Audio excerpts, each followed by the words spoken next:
Yeah, you motherfuckers. What's happening? It's time to start your Friday. Woo! We are on, we are live, we are ready to look after you this morning. Well, we're like, consider Simphiwe and I like your sort of really derelict parents. Like, we don't really know what to do. When I say we look after you, I mean, we'll try to make you laugh. We'll try to tell you interesting shit. We'll try to bring in interesting guests. We'll maybe have some fun together, but we're not really looking after you, actually. Yeah. More than I think about it. Right, Simphiwe? Yeah, I mean, if you die, then we don't really hang on, care. I'm not hearing you there. Talk to me. If you die, then we don't really care. How come you're on mic 4 now when we tested it just now and you were on mic 2? All right, doesn't matter. I just arrived. I just arrived. Okay. So it wasn't that it wasn't racism. I wasn't shutting her down. It wasn't because she's a woman, you know? I don't feel offended, Gareth. Oh, well. Listen. I actually felt pretty good despite the fact that I hardly slept last night. For some weird reason, I woke up because I went to sleep reasonably early, which is also a good thing. But now I've realized if I go to sleep too early, then I wake up in the middle of the night. Yeah, these are problems that I'm so glad I do not experience, like whatsoever. I don't normally, though. I mean, like, I'm not an insomniac. I was talking to this friend of mine the other day, and he's actually going to a doctor because he's got like short-term memory loss. And I said to him, "What are you like? Are you like demented?" And he said, "No, he just really struggles to remember stuff. Like he can't." And I said to him, "No, it's because you drink too much. Number one. Number two, you don't sleep properly because he's admitted to me before he's an insomniac. Sure. So if he's not sleeping properly, because that's when you store your memory, yes. Right? And your brain like downloads to the hard drive so that it can be stored. If you don't sleep, it's tickets. Memories in, memories out. So wait, he doesn't sleep, plus he drinks a lot. Puza's ningi. Then those are problems, chiefs. You must, as the cool kids would say, you must heal. Go heal. Like, go deal with your demons. And then so I don't have any of those problems, but it does happen occasionally that I will wake up in the middle of the night. Usually, if I've gone to sleep too early, because my body's used to. And again, this is something else I read the other day. I'd love to get another sleeping specialist on because I think I'm not the only one, and I think a lot of people are confused as to what is the right amount of sleep. How do you know if you're sleeping properly? What else can you do to enhance, those sleep rhythms that supposedly are the best for you and that kind of thing? Well, the biggest shocker that I learned about was the fact that you need to have like a night routine just before you sleep. So similar to... And the screens. You mustn't be near a screen for like an hour or so. Because that also helps with how you actually fall asleep. They gave me, when we interviewed this one company they were making these glasses, these terrible like blue blocker things. They look so bad. They gave me a pair of those and they said, well, you got to wear these for like an hour before you sleep. And I tried it for like 2 or 3 days and I felt like such an idiot, even though I live on my own and no one saw. I was walking around with these like yellow, old, like Miami, retired Jewish man glasses. And I thought, I can't wear these things. This is embarrassing. So I just gave up on it. They're sitting at my bedside table right now. You want me to bring them? You can try. No, thanks. I was going to say you should give them to your friend. That's the one. So I heard this thing the other day about how everybody has a different requirement for sleep. So there's no such thing as like you need 8 hours of sleep a night. That's bullshit. Some people only need 4 and they function perfectly well on 4. Yeah, some people need 10 because they don't function well unless they get 10. So I'm not even sure. Try hot milk. Here's some old wives' tales from Gabrielle Boererat. Okay, she says, try hot milk with a 1/4 teaspoon of cinnamon. Just a small glass. See, this is why I need a wife. Gabrielle, marry me, and then you can look after me with shit like this. You could develop little routines for me, and we could test it out. You'll have a morning routine, afternoon routine, and then like a nighttime routine. This is what a lot of people in relationships have to do. They have to develop these things to do together. Oh, yes. So that they keep the relationship going. But most of the time, a lot of females have already gotten into a routine, and then their partners get on board. What they do is they train the man like a dog, because Yes. a lot of men need to be trained like dogs. Yes. It's like, I don't understand why men don't have like a morning routine or skincare routine. And then you meet a girl and then she'll be like, you need to exfoliate, you need to have a mask on every 2 weeks. Men are not going to do that on their own. You know what will happen to us? We will walk around on all fours. We will wear dirty clothes for 3 days in a row. Oh, no. We will forget to wash our faces. We will leave things lying on the floor. I mean, by and large, there are obviously exceptions to that, but mostly men will, if men are not in the company of women, they become less and less civilized. Yes. If women are not in the company of men, they become more and more civilized. Yeah. Like if you watch an old lady whose husband's died, she tends to like be even more fastidious and more particular, and everything around her is even more well organized. Yes. Whereas if a man loses his wife, it just turns into a shit show. Right? It just I don't think this is unfair. It just goes downhill. And then you're just like, what's happening with you, bruv? You haven't like shaved your beard off in 3 months. You're not going out to see your friends. You're either drinking a whole lot of beer. Yeah, it's just like, this is sad to see. I saw on TikTok, you must boil lettuce. Oh, please, Ryan. What are you watching? Why are we boiling lettuce? Boiling lettuce? What, are you high on a Friday morning at work? He says you got to boil the lettuce and then drink the water. Don't do those things. You know what? If you love your life, you will not do any of those 5-minute crafts. Like, don't do it. I'm telling you now, they don't work. Yeah. Slippery Pickle says take fentanyl 3 hours before you go to bed. Yeah, that sounds good. That's a good plan. That's great. So listen, we've got a lot of people saying, well, why are you doing the studio show this morning? Snipes, Garrison Studios, their special Friday meeting. So I've said we're doing at least 2, usually 3 shows a week in the studio. I'm going to move that to at least 3 soon. But there still are those days where it makes more sense when a lot of people are online to do it from home or whatever. But I think we're starting to get into a flow here. And today we've got something special happening. Yes. Because we're launching something new with Ben, which will be on a Friday and a Monday. And Bakabantu is going to do the Monday part of it. And I think it's going to be quite fun. It's with Supabets. You know, I don't know about you, but I know nothing about sports betting, online betting, any of that stuff. I've never had like fantasy football league. Oh, no. There are people who are way more well-versed in this than I am. So this morning, producer Ryan. Ryan is definitely right. And I mean, he was even talking now about how the guy from Supabets who's coming to answer our questions and things, he's like an Arsenal supporter. And Ryan yesterday was talking to another guest of mine about being a Pirates supporter. I mean, like he's into this stuff. He knows his stuff. He's definitely more well-versed than I am. Yeah. But what we're going to do is you and I are going to get some money and we're going to learn how to bet. And what if we become Simphiwe really good at this? Can I just have the T's and C's of if I hit the jackpot? You win, you keep it. Yeah, can I just say deuces without notice and be like, you know what, I'm a millionaire, I don't need concentration. You can. But just remember, if you stay at home with your millions, they will run out very quickly. You know, there's nothing worse than those people who win the lottery and then everybody comes to their house and begs and borrows and steals. And before you know it, you've got nothing left. Yeah, but I think it would be great. I think that would be such an amazing moment. Like the first time I ever place a bet and boom shakalaka, I've hit the jackpot. I would be.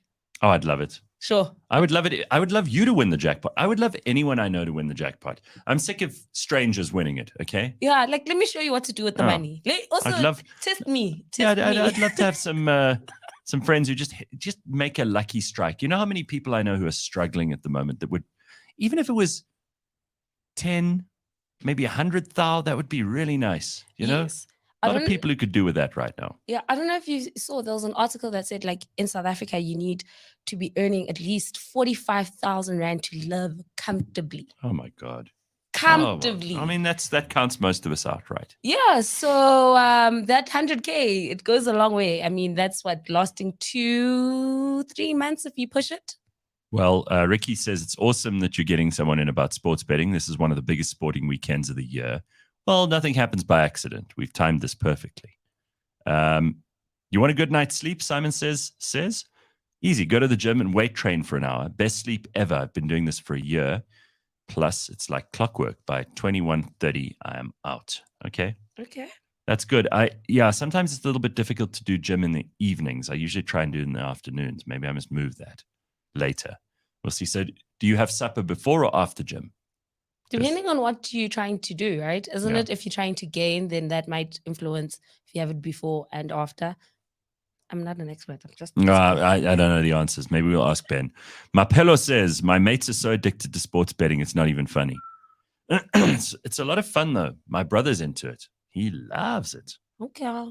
But I mean, like anything, people got to have some kind of release. You got to have something fun that you do, whether it's, I don't know, bungee jumping, skydiving, being with your friends, drinking, sports betting. We all have to do these things. Otherwise, life is intensely boring. Oh, yes. One of my friends has now gotten me into this thing where we look forward to doing something like every month.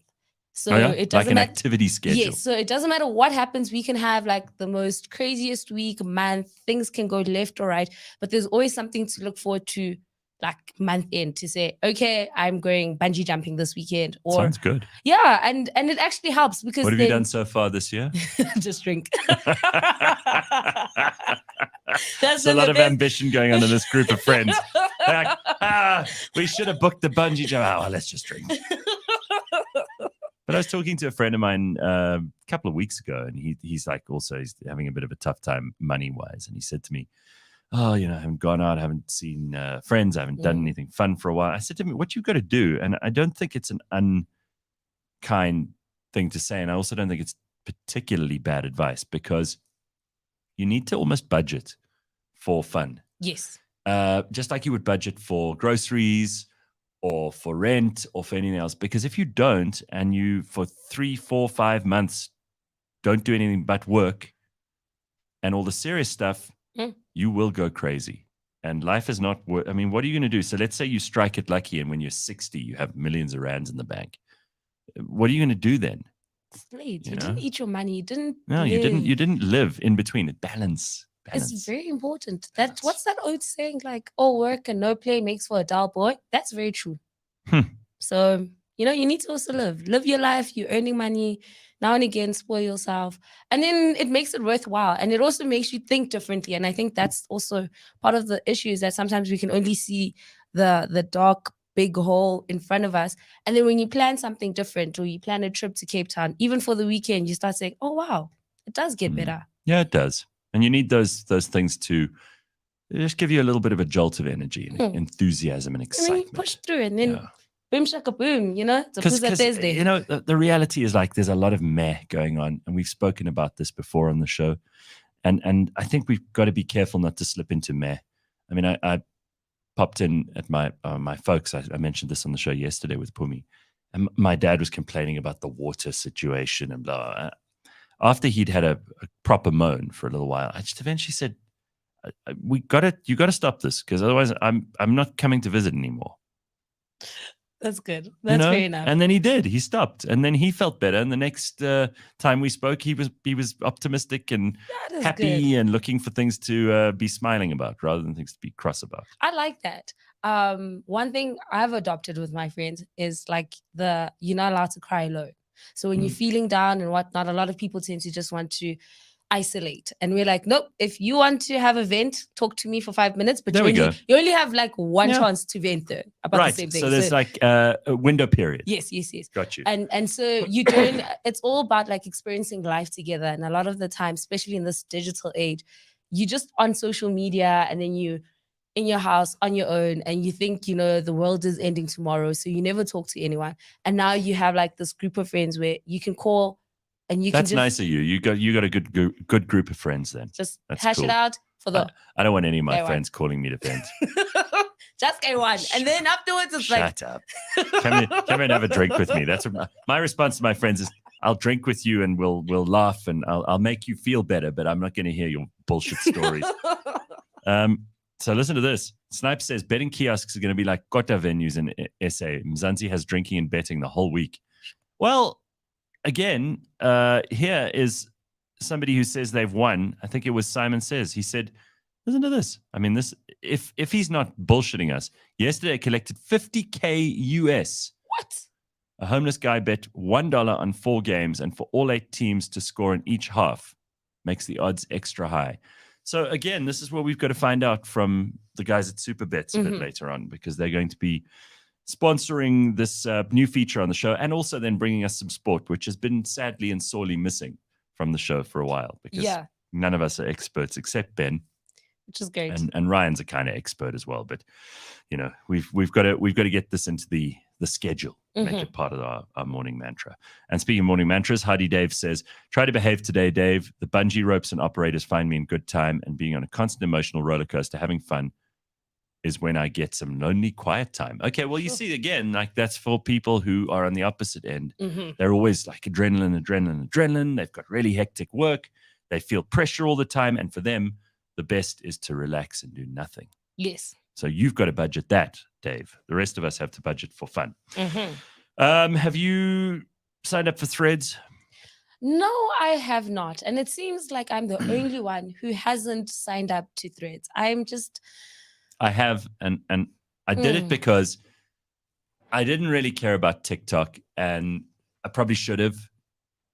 And I feel like, what's the harm if I don't have to pay a lot of attention to it. Yeah. So I signed up, clicked all the buttons. Sure. I'm on there now. I put out one little thread. I think that's what you call it. And I still don't know how it works, but we'll see what happens. So basically, for those who don't know what Threads is, it's a new IG app basically that's dropped, and it already has like over 10 million downloads, right?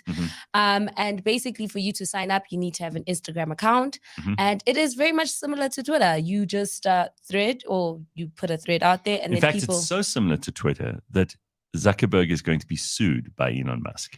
So my whole theory with this is that he's trying to, get one up on our favorite Pretorian board, because they do have a bit of beef going on currently.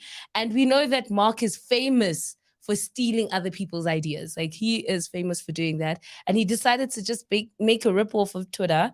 The only thing I've noticed about Threads is that there's no DMs. So there's no one sliding. Oh, good. So no one can slide into your DMs. Okay. So whatever you say on there, everyone can see. Maybe that's a good thing. I don't know. We'll have to see, right? I mean, part of what makes Instagram interesting is the DMs. Yes, right? Like the most fun is had on DMs. But also people are looking at the numbers, because I think on Twitter, they have like about 300 and something million users, as opposed to Instagram, which has like over like 2 billion. Dave says those weirdos should take their beef back to their home planets. Yeah, so it could be the next Twitter. Yeah, well, let's see what happens. I mean, I'm on there, and we'll see where it goes. But shout out to you for trying out a new app. I know. Aren't you proud of me? Yeah, you did something that I haven't done. I know, and that never happens. Simphiwe is always the one who's on the trends. JP says, I only want one company taking my data at a time. Still only on Twitter because I'm a sadist. Okay, well, Matthew says, I've heard it's crap. Yeah, we'll have to see, Matthew. I don't know yet. But Gareth, since we are talking about like apps, there's like this cool website that I recently discovered, right? Tell me. Which is called Forgotify, right? So we all know like Spotify, Apple Music, people are always dropping music all day, every day. It's called? Forgotify. Huh. Yeah. Wait, let me tell you. I think this is a cool one. But like, so there's Spotify, there's Apple Music, people always drop. It's said that like 60,000 new songs every day. It's called Forgotify. Oh, yes. Look at this. Right? Are dropped on Spotify, but no one ever listens to them. There's music out there that no one has ever listened to. It's probably because it's shit. We have no idea. So if you go into this app, it's going to play you a random song on Spotify that's never been played before. Most of it is like some AI generated dance music, but there's been 1 or 2 songs that I've been like, oh my gosh, this needs to change. Really? Yes. Okay, well, maybe if I'm feeling experimental and I've signed up for Threads, maybe I should sign up for Forgotify as well. Yes, if you just want to hear music that no one else has ever, you would literally be the first person. A lot of people like song. to be the first, A lot of people like to climb on a trend before everyone else. So yeah, here it is. This is your chance. chance. It's also a bit sad. It's like the coolest but sad thing ever, because it's like I get to hear it for the first time, but I'm like, wow, when did you release this? No one's listened to it. That's it. But yeah. Well, Traveling Ninja Turtle says, It's 5:20 in the morning in London, and he's braving the Wimbledon early morning crowds to get to the gym. A lot of South Africans live near Wimbledon, but very few of them ever go to the Wimbledon tennis. I'd love to experience that one day, someday. I think it's one of those things people feel like they have to. It's like the World Cup. You have to. Big thing. Yeah. You have to experience at least one World Cup in your life, even if you're not a soccer fan.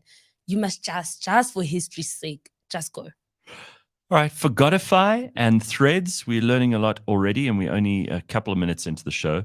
So this is something else Simphiwe wants to share with us quickly, is that there is a McDonald's wedding package. All right, you remember how we laughed about that couple that got engaged at the KFC? Yes. Remember? Mm-hmm. And there are lots of people who just love them some takeaways. And maybe this is for you. So what is included in a... This is horrible, but let's give it a chance. What is included? So McDonald's has recently launched a $235 wedding package that includes 100 boxes of chicken nuggets, right? And I already hate this. All right. And now McDonald's catering package also has the official slogan, which says, make wedding moments unforgettable. And what a crap slogan. Make wedding moments unforgettable. What did they throw about 25 words into a tin and shake the tin, and whatever poured out they threw together into a sentence? And listen, here are your options. Wedding moments unforgettable. A 4-year-old could have drafted that. Okay, but also here are your options. You can get either 100 chicken or cheeseburgers or 100 chicken fingers. That's what McDonald's is offering at the moment. All and right. So far, it's only been released in Hong Kong and Indonesia. So the question is, would you want a McDonald's wedding package? Would you? No. Why not? No one on earth has ever wanted a McDonald's wedding package. There is no need for this. There's no market demand for this. It's disgusting. I think it's just your guests come and they sit in the restaurant, the takeaway part of the restaurant, and then they eat chicken nuggets. Yeah, I think that's a bit disrespectful. What is this, ghetto wedding? Hey, speaking of weddings, you were on an episode of Our Perfect Wedding, and we just never saw this. What's wrong with you? You don't tell us things. When did this happen? I was not getting married. Can I just put that out there? Celebrity nonsense going on in the background here. Disclaimer. I'm still very much single, guys. I was not getting married. What had happened was a friend of mine who I went to high school with was getting married. They invited OPW, Our Perfect Wedding. How long ago was this? A couple of months ago, like at the beginning of the year, like March, I think. You just didn't bother to tell us. Let me tell you what had happened, okay? And so they basically wanted to capture their wedding, not just with OPW. So fun fact, Humulimo was the photographer. Yeah. Look at all this. Michael did some of the video production, and then I was there flying the drone because I know how to fly a drone. Oh, yes. But you pretended to be a guest as well? No, I wasn't a guest. I was there doing a job for a friend, a favor for a friend. So cool fun fact, I know how to fly a drone. You know how? Did you learn at that time, or were you called there because you can fly drones? I was called because I know how to fly a drone. Sure, okay. That's pretty awesome. I didn't know. So you've got hidden skills. Absolute dark horse story. I mean, Ben has flown several drones into trees and just two. It's hard though. To be it's fair, not easy. 2.5. Sometimes it just happens. Yeah, those trees move. I learned like a few years ago. My sister started working at like an aviation company, and I was like, "What's this thing called drones?" And they did like a course, and I also did it. Well done to you. Now I know how to fly a drone. Okay, that's really secret impressive. Skills. It is impressive. Okay, Ben.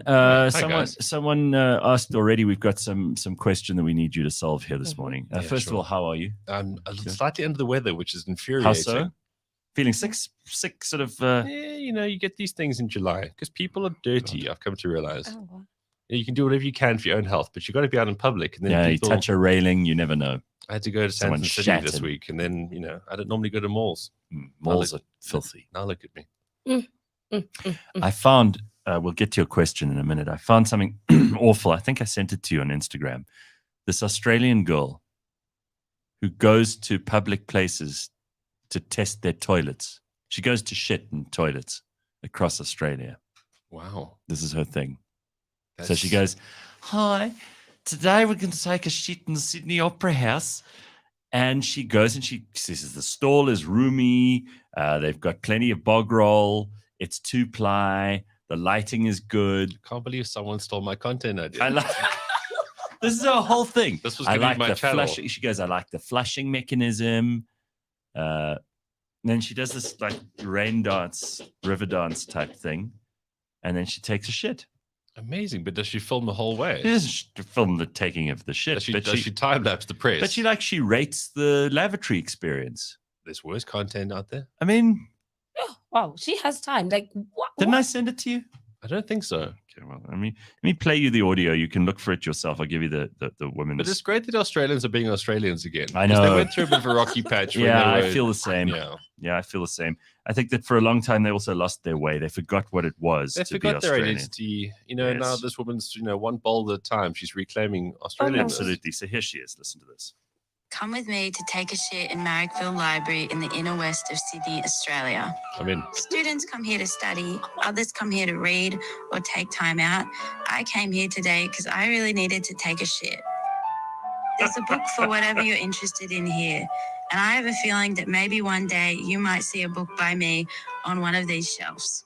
But enough about my future success as an artist in this country, Australia.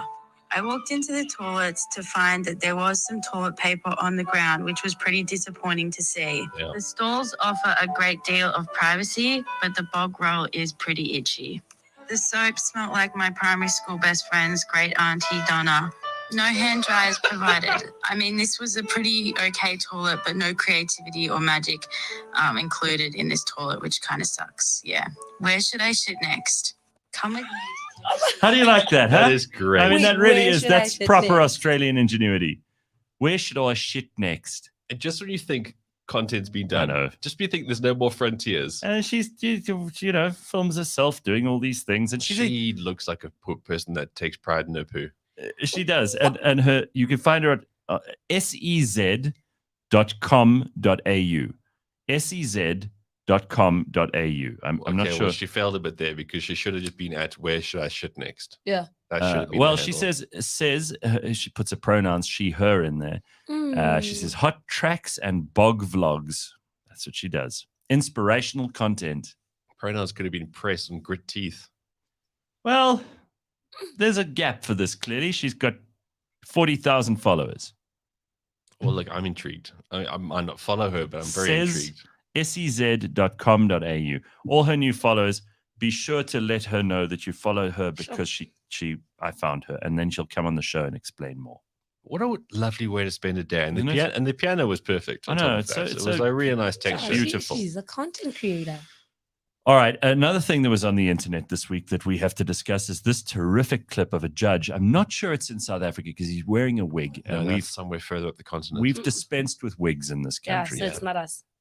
And he's busy. There's a minister speaking. He stops the minister because there's clearly a noise in the corner of the a real court. ruckus. And this is what he does. There is a cacophony of jabberings at that corner. Please come to silence. Thank you, Minister. There is a cacophony of jabberings at that corner. Please come to silence. A cacophony of jabberings. This is my new favorite saying. So I'm on this group with two other friends who are very belligerent, argumentative people. And the one, I woke up to a message this morning. Oh, well, if you're going to jibber jabber. So I sent this clip and said, it's not called jibber jabber. It's called a cacophony of jabberings. So I want us to start using this That was anytime my- anyone that was talks. There is a cacophony of jabberings at that corner. Please come to silence. Thank you, Minister. There is a cacophony of jabberings. I like how measured he is with it. I know. He's authoritative without going over the top. I love it. A cacophony of jabberings. I don't know if you guys have spoken about it, but you hear that Brittany got a PK yesterday? Oh no! From who? Because Britney Spears. no, I shared a video of her.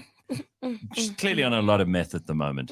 She Yeah. was doing a little dance. It was It was very so upsetting. awkward, and she's just I've like- probably got more interaction on that than almost anything else I've posted in the last couple of weeks. She looks like that raccoon is about to attack your garbage because I don't know what's going on with it. There's a big drug problem going on there. Can they please find some pants for that young lady? No, Like, please. yes, please. No, but breaking news is She got a club.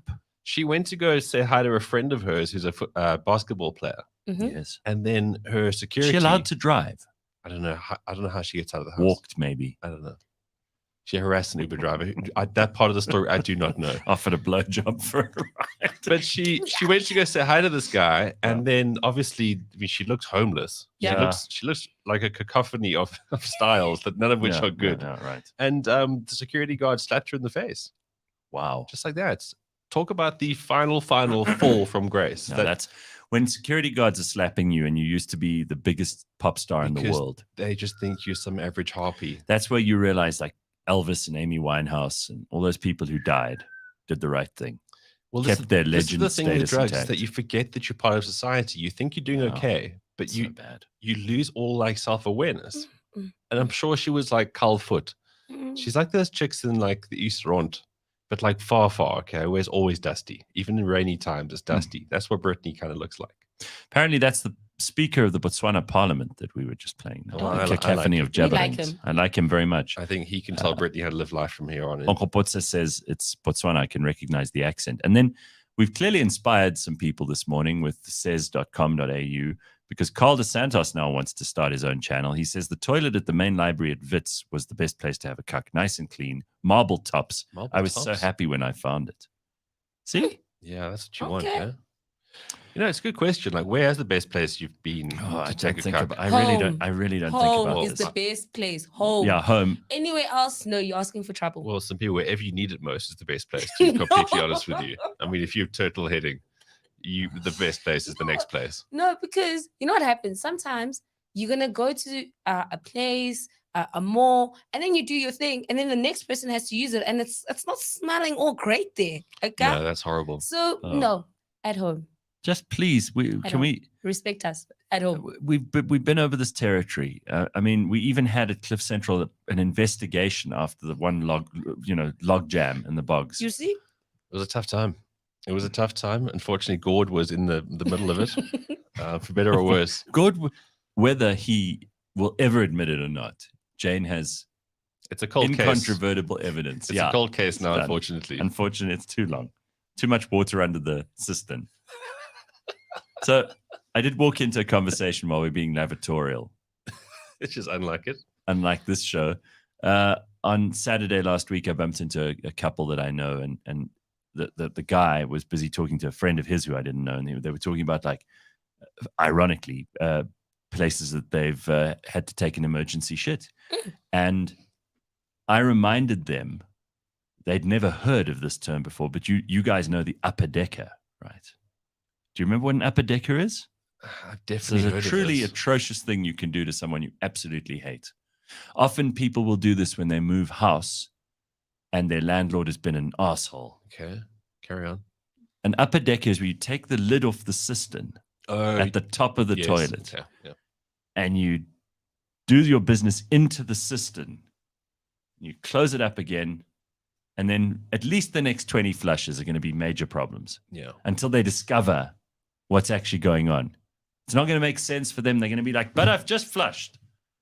And ever more, the problem will start to accelerate. An upper decker. It's a truly Machiavellian plan to upset someone's weekend. This is weird. Like, why? Men come up with this stuff as practical jokes, and then it becomes part of the culture. Well, men are mostly always quite proud of what they produce in life. And a turd is a production, is it not? It's something that you have created. It's personal to you. There's a cacophony of jabberings. I see why men don't live that long. Like, Oh the my things God. you guys get up to. Oh, did I tell you guys I saw an ad on TV for I don't even know how to describe this thing. A cisternless toilet. No, this is even worse. I think this is worse. So it's a chair for extremely fat and lazy people. And the chair actually brings you up from a reclining position, and it brings you up so you just have to spill out, plop onto the floor. An actual ad. So you don't need to do any You have no lifting. abs. You have no abs. You have no leg power at all, Yeah, no abs. the chair will go from a reclining position into a semi-vertical position with enough then impetus to get you going forward. Just enough to spill you out safely so that you can gather yourself. Find your feet and then stumble on. And they're selling this on TV. How much? I didn't see how much it cost, but I was horrified. Obviously, all of your dignity is the price there. Well, this is it, because then I discussed this with the team the other day in a meeting, and they all said, no, it's a very valuable thing for people who are very old and sick and frail. Disabled, yes. I'm like, those are not the people buying this thing. I'm telling you, it's lazy, chip eating, TV watching. What would you call them? Slothful people. Slobs. That's right. Slobs. Because the chair, I mean, and then it kind of spits you out. Just feels to me like this is the absolute nadir of humanity. We're at our lowest moment when you have to build a chair to bring people upright so they can stumble on with their boring, horrible lives. The prediction of how we're going to look in like the next 20 years. Oh, it's a horrible thought, hey? It's a very hard. We're going to have dents over our heads. We're going to have like these big eyes. Yes, big eyes. Pale. Everyone's going to be pale, even the blacks. Yep. And then we're all going to be just crouching over just like this all the time, because that's how we sit. We're going to look like carpal Roger. tunnel syndrome, twisted, gnarled fingers from all the keyboards. And like Roger screens. from American Dad. That's it. It's exactly what we're going to look like. What a horrible thought. Yeah, I hope I'm not around for that. What was the big question? We've kind of gone south since the shitting in the toilets thing. Somebody suggested, we were talking about sleep routines and all the rest of it earlier, and you're interested in, maximizing. My sleep has been terrible the last 2 months, and it's fucking ruining me. Okay, so maybe you're not the best person. No, I know what good here's sleep a good is. one. I've had good sleep. So the one comment in the comment section was about how you should do weight training in the evenings, which is fine. But then my question was, do you eat before or after the weight training? Well, it depends how the rest of your day is going, nutrition-wise. No, optimally, which is best?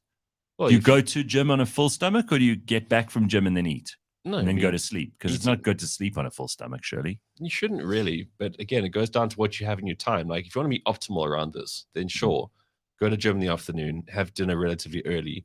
And if you really want to kind of maximize it further, have a nice hot bath, like get a proper sweat on, and then go into bed. Okay. And then make sure you haven't got an old cat that wants to fucking throttle you and cough and vomit and basically purr into your face for 6 out of the fucking 8 hours you wish to choose to sleep. Might be Meowses. An old cat that coughs. I love her. She's my spirit animal and stuff, but she is stealing a third of my life right now. She's ruining my sleep. And that's probably why I'm actually feeling a bit fluey now, because you haven't been sleeping. I haven't been sleeping. It's like every night. And she purrs into my face like she has a message from the aliens that has to transmit through my mind. Do you give her some attention though? Like, maybe that's all she needs. She's old, and all she knows is me. And she's got like the arthritis now, so she can't really. Oh no, she's not incredibly strong on her feet. So it's like she needs that chair that brings you up. I can't like throw her off the bed, because then she'll fall like a loaf of bread. Oh, shame. So I've got to gently push her off and stuff, and then does she sleep on top of you? She does. She goes for the neck. God, it's very odd, but I mean, like, she's always been in and around the bed, so I can't, after all these years. Again, strange problem to have, but as you can see, that's a big problem. Breaking me a bit. A very big problem. Rebellious Ruth says, my puppies have me on a disturbed night routine. So this is happening. Yeah. JP has some useful advice. I do fasted training. When you eat, it doesn't matter for weight loss. Probably better to eat earlier for sleep. It is.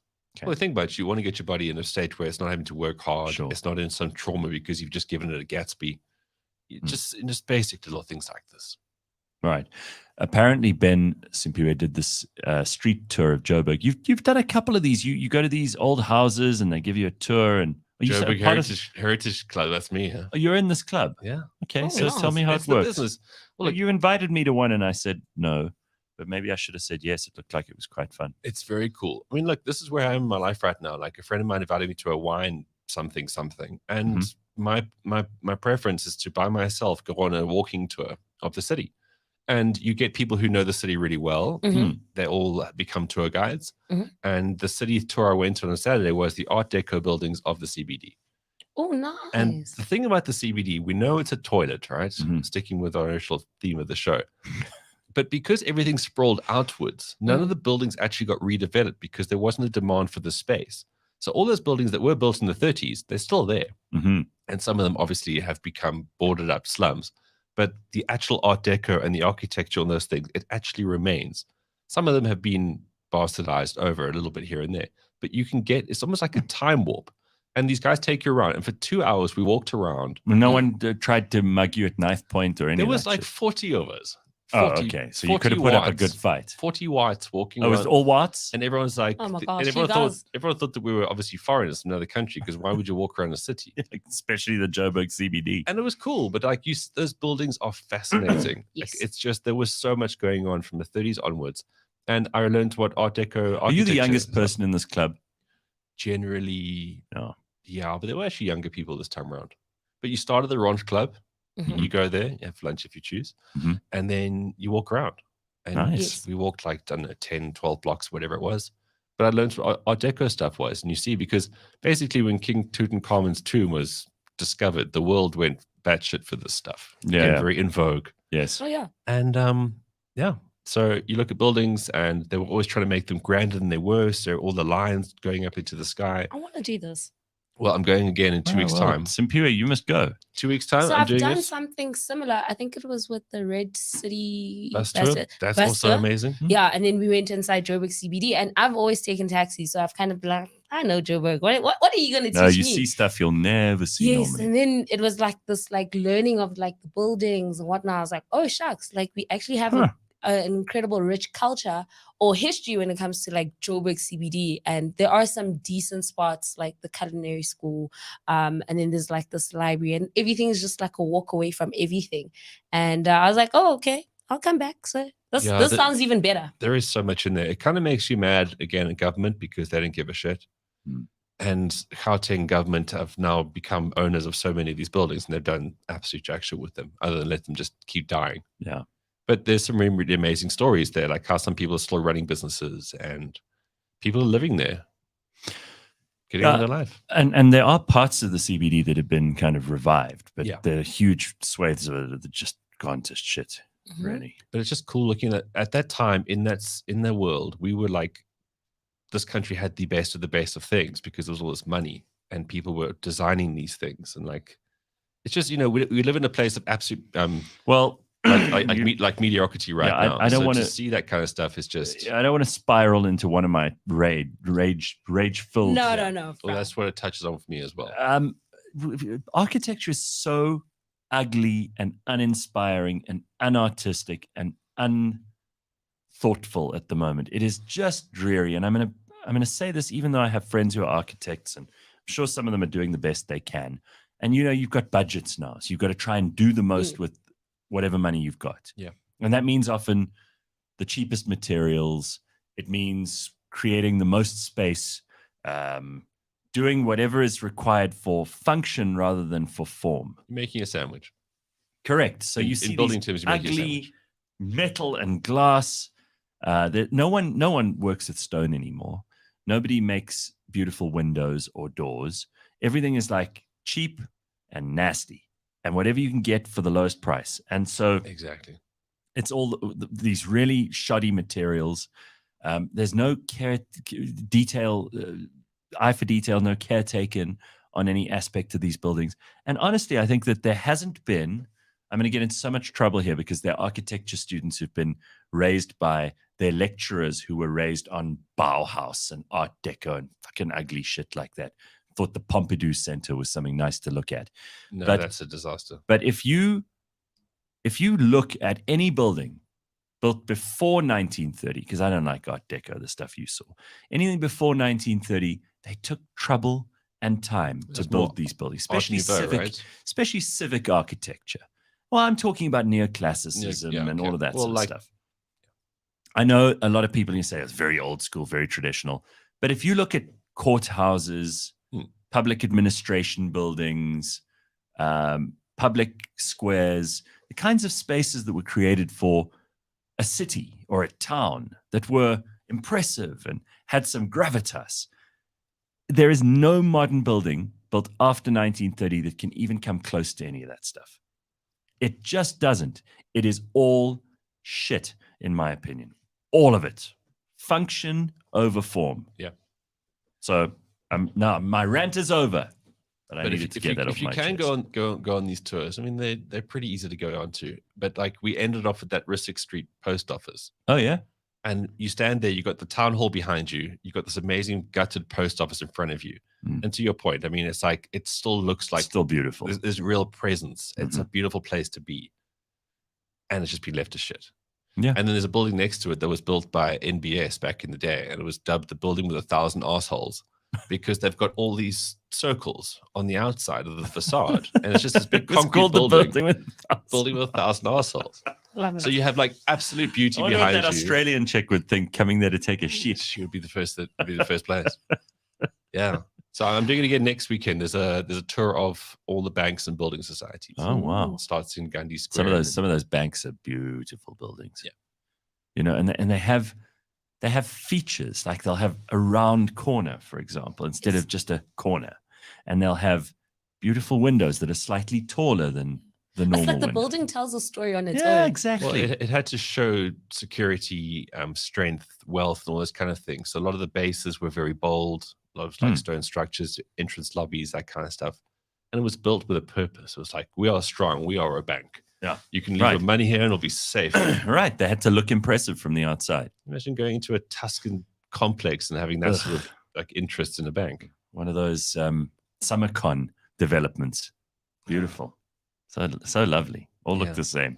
I mean, look, I wouldn't want to go back in time cracks. and die of dysentery and like get the common cold and die, but I really do wish I did live in a much earlier time to appreciate these kind of things. There was a true respect and love for beauty, which I think now, and we don't have. It's hard not to come across sounding like the old guy who harps over these things. Well, it's ironic because now a company will spend 3 million rand on their logo, which will look exactly the same as their previous logo, but they won't spend that money on their building. Yeah, exactly. They literally changed. Yeah. They moved this to the left. They moved slightly, and then all they did was change the font from Gothic to centric. That's it. There we go. And then you're meant to go, ooh, that's impressive. So impressive. They've also evolved the Pantone. Don't make light of such a. But I mean, this is what people will spend 3 million rand on that, but they won't spend 500,000 rand on making their building a little more attractive. I want to know what these things would cost if you were to build them today. And you probably couldn't build them today because you haven't got the artisans and the skilled people, and probably not. You would struggle to source the materials. It would probably cost about 100 times as much. And we can't get away from that reality, unfortunately. Greg says the storm has hit Cape Town. Well, Cape Town's just been, Cape Town is so shit in winter. I was talking to someone yesterday about this, and she's originally from Cape Town. She said, if you took a guest or someone who'd never been to Cape Town before there in June, July, or August, they would think it was absolutely horrific. They think it's New Zealand. Yeah. But if they came in the summer, they'd think it was paradise. Best thing in the world, south of France. So it definitely has that dichotomy going. But that is it. Cape Town giveth and Cape Town taketh. Right now, it'll be taking you. Taketh away. It is like I know, like when you get old, weather becomes a big deal. But my poor parents, they're just getting bombarded by storm after storm, and that's all you hear out of them. They're not even on the coast. No, they're inland. Yeah, it's really they've made a slightly smarter geographical choice. You see, again, not to talk about weather, but it's the combination of cold and rain and wind, which is the trifecta of ugliness. It is. Of shittiness. There is nothing worse than that combination, those three things. I mean, like if you have cold, you can deal with that. Like we've got cold here, but thank God we don't have wind and rain and cold. Yeah. So, I mean, I feel sorry for Cape Town, but they'll be all right. So here's something just to bring us back to planet Earth. So News 24's Melanie Verwoerd, who's never written anything sensible in her whole life, came up with this question, and she seems mystified by the fact that over the last year, she has felt a heaviness among South Africans. Remember, Melanie Verwoerd is an ANC MP.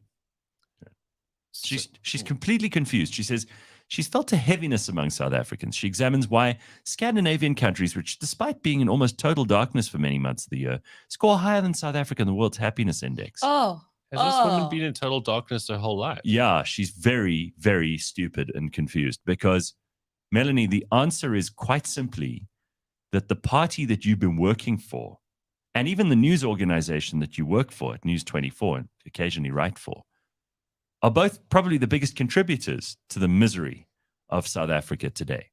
So, Lady Macbeth, look in the fucking mirror and you'll see your hands are covered in blood. I mean, I don't understand how people... This is meant to be the utopian paradise, Melanie. This is what ANC MPs like you have told us would be fantastic. If we just trusted the ANC, we'd end up in paradise. And now that we haven't ended up in paradise, Melanie, I think you have to re-examine your first principles. Well, she Just also saying. might need to talk to Carl, because as Carl points out, the ANC have been upper decking SA for 20 years, 25 years. So, but also she says within the last year, has she been in the south of France for the 3 years prior to the shit show, or the 10 years prior to that, and the ultimate decline? Yeah. Wow. But again, goes back to the whole thing we were saying about Brittany and drugs. How can you be so detached from your surroundings? There's a lot of people detached from reality. Absolutely. Melanie Verwoerd is on a weekly basis taken out in the comments section of News 24 because of her articles, which are complete shit.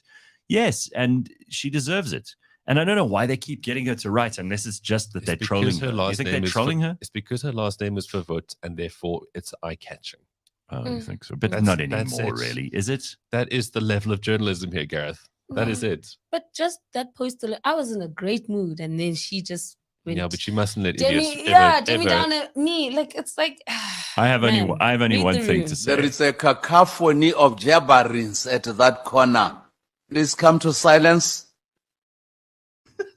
That's all I have to say. A cacophony of jabberings. It is interesting, though, that there are people who live in a complete bubble here. I mean, you see it often in celebrities. Yes. Celebrities often have no idea of what's going on outside of their world. Mm-hmm. So they think that what they do on a daily basis is what everybody does. Mm-hmm. It's like Marie Antoinette's kind of, are the peasants hungry? Let them eat cake. Oh, Cyril's a great example of this. Probably the best example of this. What, don't you keep millions of dollars in your sofa? Yeah. No, I just keep it in the bank. Well, you teach me how to get them. It really is bizarre. You have the mountains, so shut up and deal with it, says Max Sony about Cape Town. Remember, if it's yellow, let it mellow. Surely that'll be a thing of the past soon. There's a lot of different thoughts going on, Mac, in that one message. I'm not entirely sure what to make of it. Yeah. Is he talking about the restroom? Like the whole saying, if it's yellow, let it mellow, then you don't need to flash? I think Mac's probably drunk already. Oh, First okay. thing on a Friday, Happens. hitting the Shot. bottle hard. Sorry, dude. Coping mechanism. Maybe Mac's got a tough day ahead of him. Who knows? Look what I found. The shame bell. Ah, yes. Shame. Shame. You know what this reminds me of? I don't know why. I just thought of freedom is coming tomorrow. Get it? No. This I found it because we were talking on Tuesday about how we need to take these people who have, in the VIP protection unit to beat up that dude, which was probably the big story of the week. Even though it doesn't affect most of us, we're mostly horrified by it.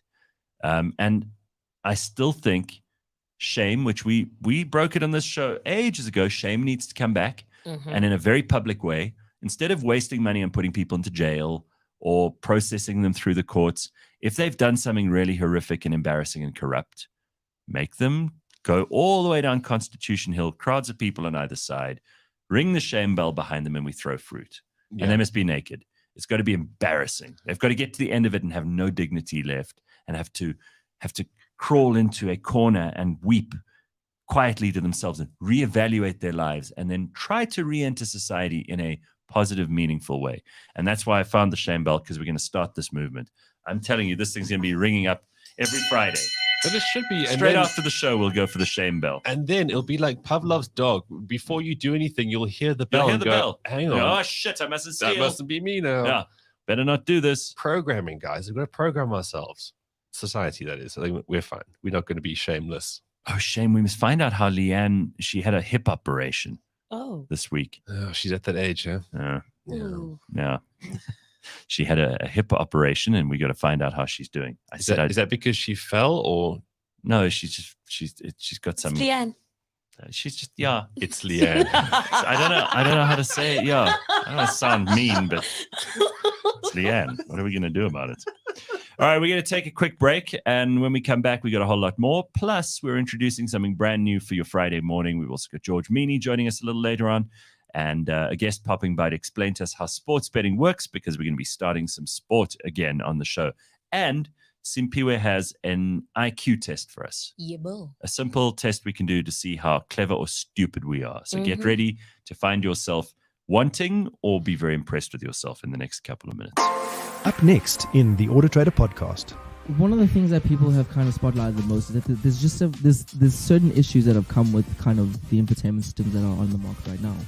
One being there's menus and menus and menus hidden behind different menus and menus and menus. The simplicity's gone. And as soon as you start removing buttons, for instance, then you have that problem just gets compounded. So do you think that infotainment systems should not be? Do you think they should be done by, like, for instance, Apple CarPlay and Android Auto right now is kind of the wave. Catch us every Monday at 9 a.m. on YouTube and on autotrader.co.za.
Every time you listen to that 80s show, Tom Cruise lives another 10 years. Every Friday on cliffcentral.com, Paolo and Dory review movies, reminisce about old songs, remember childhood places that are now car parks, and say some outrageously rude things about Patrick Swayze's brother. That 80s show, new episode every Friday, live or as a podcast on cliffcentral.com.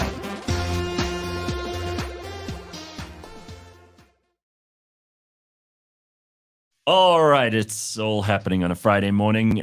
We are live. Ben is here, Simphiwe is here, I'm here, and you are here. So spread the love, do the likes, subscribes, all that kind of shit, because that matters, right? Hugely. Do it.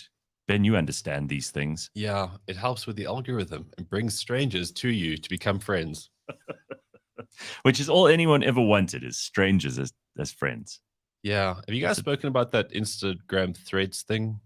Yeah. Yes, we did a little bit. Gareth has raised. I'm on. Yeah. It's Should I be on? This is all about that fight between Musk and Lizard Boy, right? And now Lizard Boy and Musk are going to be fighting each other in the courts rather than in the octagon. Because like Instagram was all about stealing everyone's social media. Correct. And now they've gone full circle and just taken Twitter. Well, I mean, everything that Mark Zuckerberg's life is about stealing. Yeah. He's basically the world's biggest thief. Yeah. And he's got away with it every time. So why wouldn't he try it again? Well, so he's now taking Twitter's basic IP and he's going to roll that out as threads. Facebook, he stole from those Winklevoss twins or whatever their names were. Yeah. Winklevoss. The or only difference Winklevoss. here is he's messing with a Praetorian boy. And you think he's going to give him a good time? Hard South time. Africans are built different. That's all I'm saying. Scratching and biting. I tell you what, Elon will not tell you he's South African. He's done with that No, chapter. doesn't. He Either still way. sounds a bit like that. He looks the Still cacophony sounds- of Jabberings that are happening here, and he is going, nope, It's got nothing to do with me. not behind me. Yeah, I know that's true. He doesn't want anything to do with us. Whatever happens here, are you going to hop on? You going to get on Threads? Well, this is my kind of world. I kind of work in this thing, So you I have to. have to look at it. So Have a Pure, look. you have to now as well. Yeah. Peer pressure. You can't. You're the youngest of all of us. You're meant to be the one who's on top of these trends. How can we get on before you? Unacceptable. I'm so over these apps. I Embarrassing. don't want another app on my phone. Like You sound like me. and I already know the like. It's just like I'm not impressed. He Well, hasn't done anything. But that's to just impress it. I me. was looking at it last night. I was like, okay, so the same people I follow in normal world are now Yes. just telling me the same shit on a different platform. Yeah. Yeah. The only nice thing I can give them is that you don't necessarily have to create like a new profile from scratch. Like everything that you have on Instagram just gets that side. With No, that but you don't being have to. said. You don't have to post your Instagram shit now on Threads as well, do you? No, but you get what's nice is your threads can be posted as a story on Instagram. Hmm. You see, I know what's going on. I just don't have to be Right. on. It's not hard to follow. I mean, they've got to make it super simple. That's how Okay. these things work. Well, here's proof that I'm on there. Look, I uploaded this so that I could prove I'm on there. There it is. Shout out to you. Yeah. Okay, let's have fun here before the woke, politically correct, humorless scolds ruin this like they did all the other apps. Yeah. I'm guessing we have a few months. Make it weeks. At this rate, it's weeks. Well, look, it's Probably a weeks. kind of smart 'Cause hostile it- takeover. well, yeah, because here, Parallel Parking says Zuckerberg employed all the ex-Twitter staff, the people that Elon fired, to create Threads. And we know those are the rotten ones. Well, yeah, and they're the ones that were so like kind of Woke. well, they were so dispensable. And they were the ones who made all the rules and the censors and all of those people. So I don't know if I want them. Anyway, let's try it. Let's see where we go.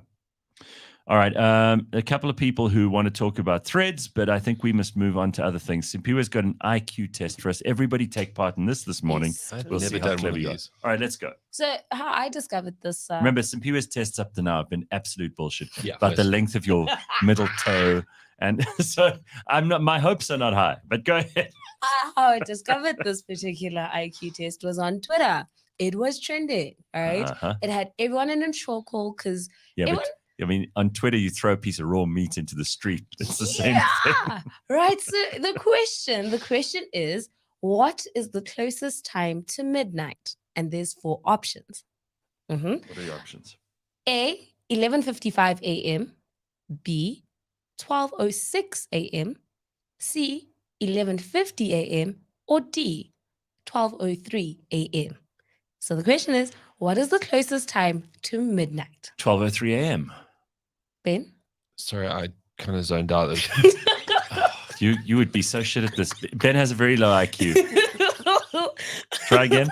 So what's the closest time to midnight? Is it A, 11:55 a.m., B, 12:06 a.m., C, 11:50 a.m., or D, 12:03 a.m.? Yeah, well, you'd think it's 12:03 a.m. because it's less numbers away from the middle of 12. Are we wrong? Well, apparently the answer is 12:03, but Yeah. here's the thing: time is This isn't linear. very. See again. But listen, See, again, that's Again, just Twitter's fuckery. so stupid. All right, but time is linear. time is linear. So if you're looking at it, the closest time would be 11:55 a.m. to midnight, because No, 12 what? Yeah, No, 'cause 12:03 is 11 already because passed. you Then know- you're going to the next. no, but That's it, what they'll say. no. That's what- 11:55 a.m. leads to 12 p.m., not to 12 a.m. See, that's what I was thinking about. Yeah. It's the AM PM thing. No, this is not complicated. I see a lot of stupid people in the comments, like Silenificent, Cantlin. I mean, what a name is that? Cantlin and Cunning Stunt, also a complete moron. VK as well, all saying 11:55. Are you guys crazy? Midday is 12 p.m. Well, that's the thing you closest to then. 11:55 a.m. is in the morning. So that's 11 in the morning. or just before 12 in the afternoon, right? Is there been a typo or 12:03 a.m. takes you to midday? is 00:03. That's in the evening. This is obvious. People This is not were complicated. up in arms. We're not looking for midday, Richard. You're wrong. We're looking for midnight. Yes, it's Right? midnight. Yes, thank you. So really, like the more we go into this, the more Oh the my woman who God. takes a shit and films it is doing better things with her day. do you think so? Yeah. You're not interested in this? You think it's obvious and we should move on? No. I'm Look at how many intrigued. people have people got get- it wrong. But yeah, that was the logic behind why people went Okay, with well. A, because time is linear. It is 12:03 a.m. That's the only answer that's correct. Well, The that's- rest of bullshit. And was that the consensus? Well, yeah, no, that is the right answer. It's just people they were trying stupid. to. Right. So let's say it again. 12:03 a.m. is the only answer. Everyone else who said anything else, and we've now got the records here in the comments section. We have proof. Next time you say anything, that you're a blithering idiot. Yeah. You have marked yourself. Just like this. That's why we play these games. Don't think it's actually about the show. It's to find out who we should listen You've been to. judged. Yeah. Just like people who Right. had get the vaccine in their profile pics. Right. Right. Nah, you know. People who got vaccinated in their profile pics. You remember those people? Pfizer tattoos. Oh my This is gosh. the same, this is the same thing. vaccinated. Do you remember those people? Are you vaccinated? They would I post am. and they'd have a little ring around their Facebook profile. Remember? So on- Some of them still have it. On Instagram, like a distant relative of mine wants to connect and chat. And then the profile pic is get vaccinated, do the right thing. That's the profile pic. Now. Yeah. In 2023. Nah. So obviously I got to ignore him. Yes. Well, I mean, I was probably going to ignore him anyway because who's got the time? you have no reason to talk to that person ever It's again. just impossible. Why is Simphiwe's camera gone off? Why is everyone- Ryan, we need to sort out Simphiwe's camera here. It's just decided to, but we can still hear you. Simphiwe. Something went That's wrong. fine. I'll be ghost lady, and I'll just share my opinions. All right. A couple of things we want to get into this morning, and we will share some of the sport for later on with the Drickus Duplessis fight, which, Ben, people are asking for information about. Oh, it's just exploded this week. And Drickus, to his credit, has been the biggest media hype storm for himself. Like everything Really? he's like the biggest name on this fight card. kind of. Awesome. And the fact that he's actually not the biggest fight either. But he's made more noise than anyone He else. really has, because That's great. this has been the destiny of his entire being. Oh, that's good. A lot of people are commenting that it is the best sporting weekend this weekend. It to really start, is it. To This is start it. thinking about Yeah. like betting and that kind of thing for. It is the absolute best. So we've got Wimbledon on the go. Yeah, there is. Wimbledon's always great because it's a bit of a slow burn in the background while you still watch the other stuff. And there's something always special about that first Bach weekend of the year because people, they know Yeah. that they've got a great Saturday, right? They're yeah, playing on Saturday. at Loftus. Yes, yes. So in I thought that was last weekend because a friend of mine said, "Oh, we must do something at Loftus or in Pretoria." And they're better friends. See, now Oh. you shamed yourself by you know this friend. showing the quality of your friends. You know this friend. And you want to go to Loftus last week. Well, clearly that was not to Loftus, but go out in Pretoria on Saturday night because he said the rugby was on, but he was stupid. He sorry. didn't know. I He didn't know the Yeah. rugby wasn't Yeah. on. So he's an idiot, not me. Well. Okay. Get better friends. What do I know? I don't know when rugby's on. I don't know what day of the week it is sports wise. You know this, Prime time Saturday, start of the rugby championship. And it's a World Cup year. So right? Oh, nice. it's just so exciting. Ashes. Yeah, Ashes cricket, because there's been so much of the controversy in that. Yeah, guys, it literally, if it's Formula One in what, Hungary? it's the British one, which makes Oh. so we've got Ashes in the Britain, we've Yes. got the Formula One in the Britain, Wimbledon and in then Britain. Wimbledon. So as long as it's the sun's shining, I mean, it's all out play. It's very Fantastic. exciting. All So right, this is very the good. weekend. Like I haven't done a lot of sport in the last few months, but this is it. Everything's All right. now. Yeah, homework on. because I think this is an exciting time to get involved. All right, but we'll get to that later on. We've got lots of other things we still have to do. Mhm. Let's just talk about something which I think we once touched on this very briefly, but there are all these different kinds of milks. Yesterday I had to go and buy milk because occasionally I'll have tea, and in my tea I have a tiny, tiny little amount of milk. I don't like it when it's Just too the right milky. amount. Right, Yes. tiny little Tiny. amount. Anything more than that, you're just basically a primate. Well, anything more than a thimble, you got to ask yourself Oh, questions. Yeah. Exactly. So there's also there's almond milk, there's oat milk, Yes. there's Vanilla milk. vanilla milk, Coconut milk. coconut milk, There are all these different milks. Lactose-free milk. Now, my problem with all of them is that definitionally they can't be milk. No. Because milk has to come from a mammal. Yes. A mammal's teat. You can't say that. It Because now has the to. vegans are going to be upset. No, No, you can he call has to. You can call it nut liquid. Or you can call it almond liquid. It's almond water. Yeah. It's not milk. Maybe they even put coloring in. I don't know what color it is when you squeeze almonds. They put things into there. They're not. What do they put in there? But this is what it comes down to. It's an absolute shakedown.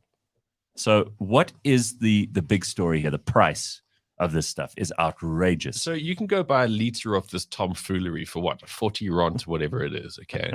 And then you sidle up there to a coffee shop with your girlfriend or your wife, and then they obviously go for the almond milk option. And you think, okay, cool, whatever. Mm-hmm. But you're going to pay like 10 rand for a splash of this bullshit? Yeah. I can't. I think almond milk is a total scam. I bought some once and I tried it. It's fine.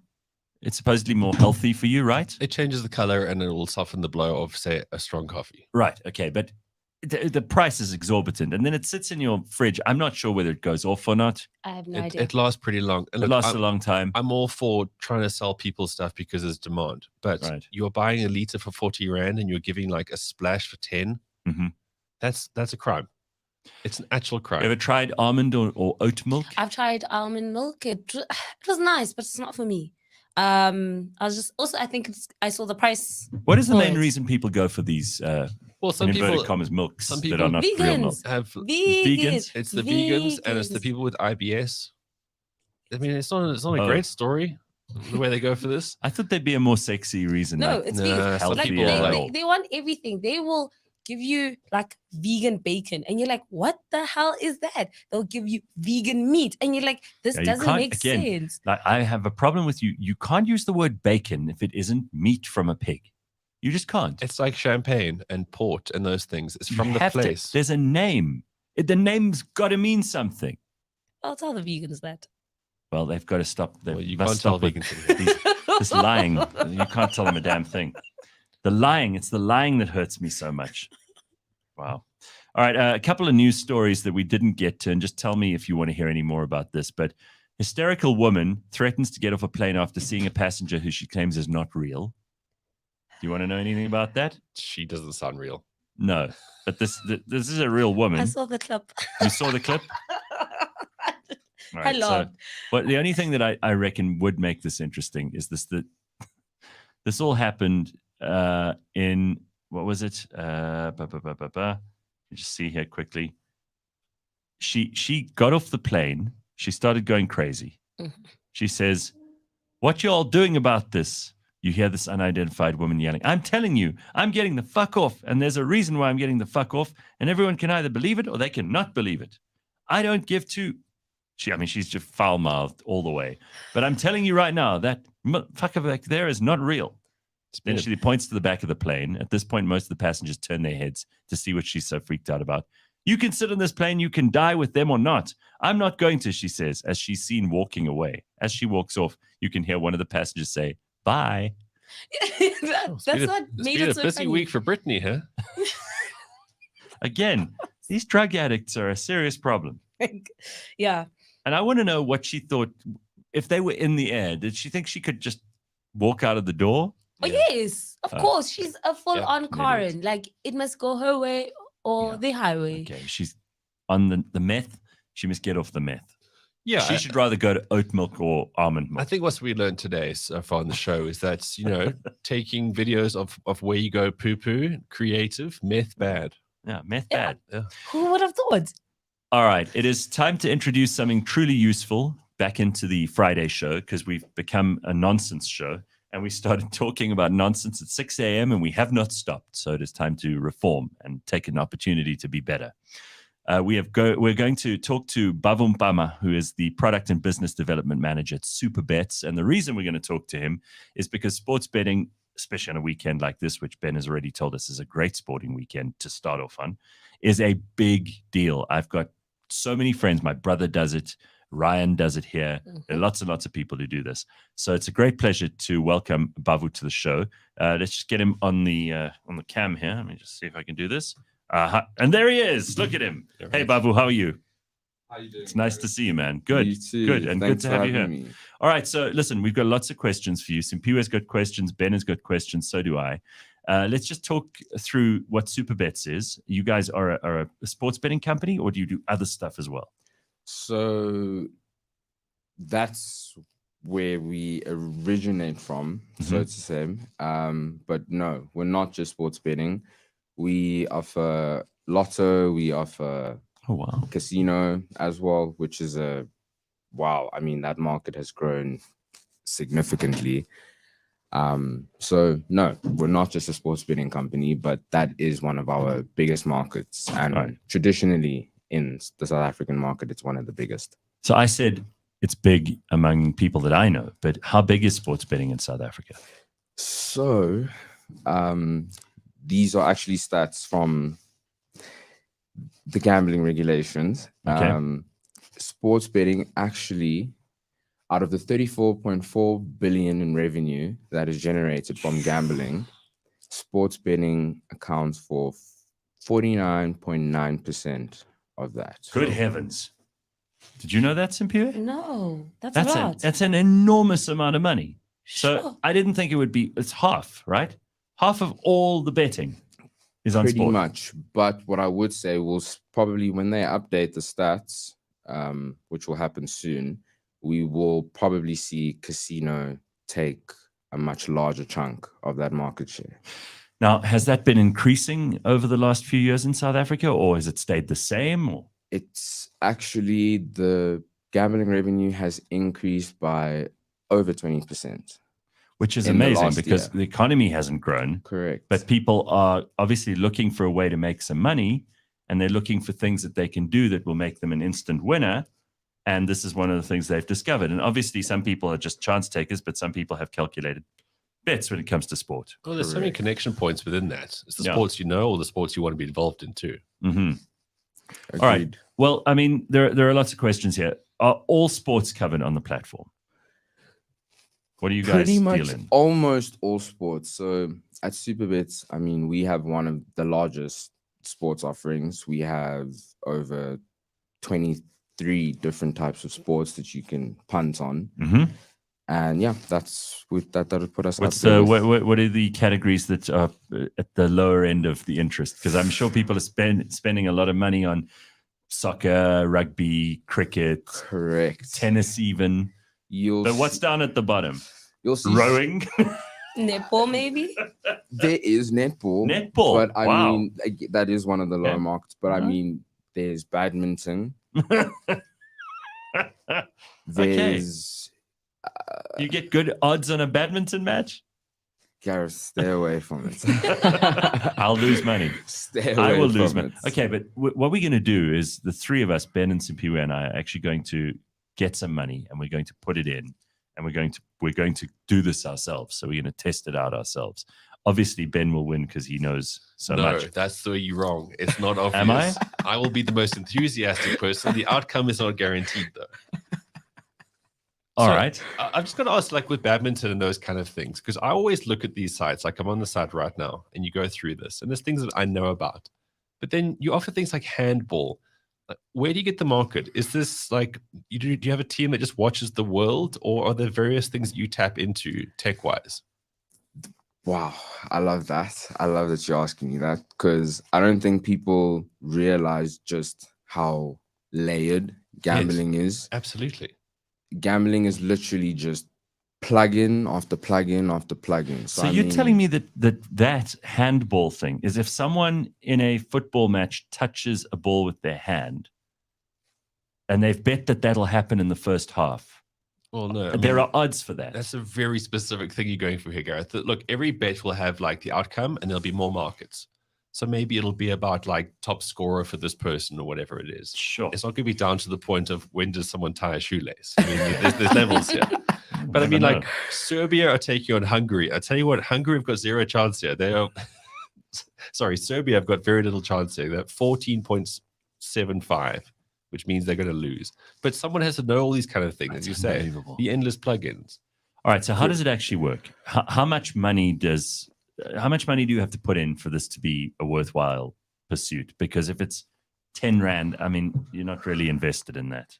What would you say? There is no real amount. I mean, you can become a millionaire from 1 Rand, and that's happened. I like Really? the sounds of that. Thank you All very right, much. Simphiwe, you see, this could be your thing. And that's why, you know, it's so important in terms of looking at gambling responsibly too. It's really about perception and the individual as well. So, I mean, again, so I'm saying we've had people that win 3 million Rand from 5 Rand. It's all about the odds, right? It's really all about the odds. And if you view gambling as, you know, most people that play, even if you use 500 Rand and you win 10 Rand, if you walk away and you come back tomorrow and you use 100 Rand and you win 50 Rand, you collected 60 Rand over those 2 days. It's Wasn't a 60 waste. Rand Yeah. that you didn't have before. So Do you bet on a lot of stuff? because I work so deeply, like I'm so deeply entrenched into gambling that it does become difficult at time to place bets. Do they restrict you? I mean, I know a lot of people that I work with that have been restricted. I mean, Okay. just an example, our head of bookmaking, Liam, he's been restricted a couple of times. He has smashed our competitors. He just was soaking So them up. that's the guy I need to talk to, right? Like when I do the There's a betting. couple But of he's them. not allowed to give you inside I'll info. tell you. There's a couple of them. I can show you where I'm they looking are. on the site. I don't see a tab here saying "Ask Liam." All right, so tell us how it works, though. Okay. Do I go onto the site? I register. Simphiwe registers. Ben registers, and then we can take our bets on whatever we like. Correct. And we actually have one of the best offerings when you sign up with Okay. us in the market. So you would sign up and then you would get your bonuses, and obviously there's terms and conditions to that, Mhm. but nonetheless you'll get a couple of free spins and Okay. you'll get, We you know, like free. depending on how much you deposit, they'll Well, match your deposit. If you go to Beyond the Scoreboard, we've got a page now on cliffcentral.com, and we'll have for the next few weeks. So you've got to get in there. You get a 50 Rand free bet when you sign up for Supabets. And we've got a banner up there on the right-hand side of the page. So he's not talking nonsense there. You can definitely get some free money. And then obviously you might make even more. And of course you can also lose, but people know that. Yes. They always say, you know, you have to warn people, but people know when they're gambling that you can win and you can lose. If anybody doesn't know that, how do they even manage to turn on a computer? It's the truth.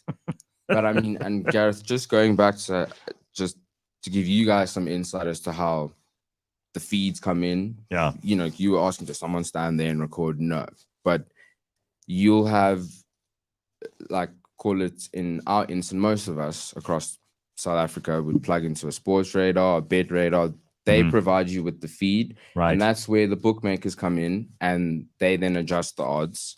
So you'll get your generic feed from your bet radar, sports radar, which is a plugin, and then your bookmakers then adjust those odds, and that's where the money starts being generated for the business. So I do find these things interesting because I remember when I used to play Super Brew and office pools, I would just go to the betting sites because they would give me the averages of what to expect. So if I wasn't really into what's going on, I didn't know how the Reds were doing against the Waratahs, whatever. I'd be like, well, that's the kind of thing. But what I do find interesting is like, so Drickus du Plessis' fight, obviously this weekend, he started the week. Now I want to ask you about this with the odds. So at the start of the week, he was 4.0. Okay, he was the underdog there. He's now down to 2.85. So obviously more money is now being going to Explain those numbers to us. What does 4 to 2 mean? If he goes from a 4 to a 2, what does that mean?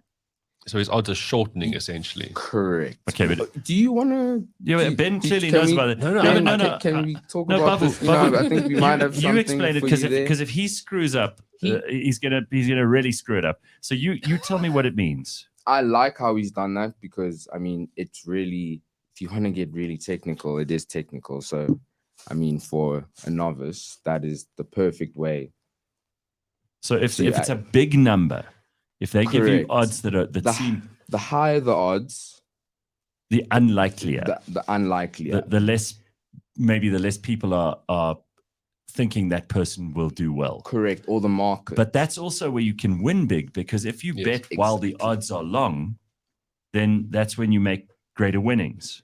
Correct. If that turns out to be the result. You the risk taker. So if Drickus wins, but I've taken out my bets at 4, which you mentioned earlier, I will win more money than if I take them out at 2. Yes, so correct. This is where my question comes in, right? Because you look at betting around the world, you'll see someone have like 11-4, or use the decimal system of 0.2, whatever it is.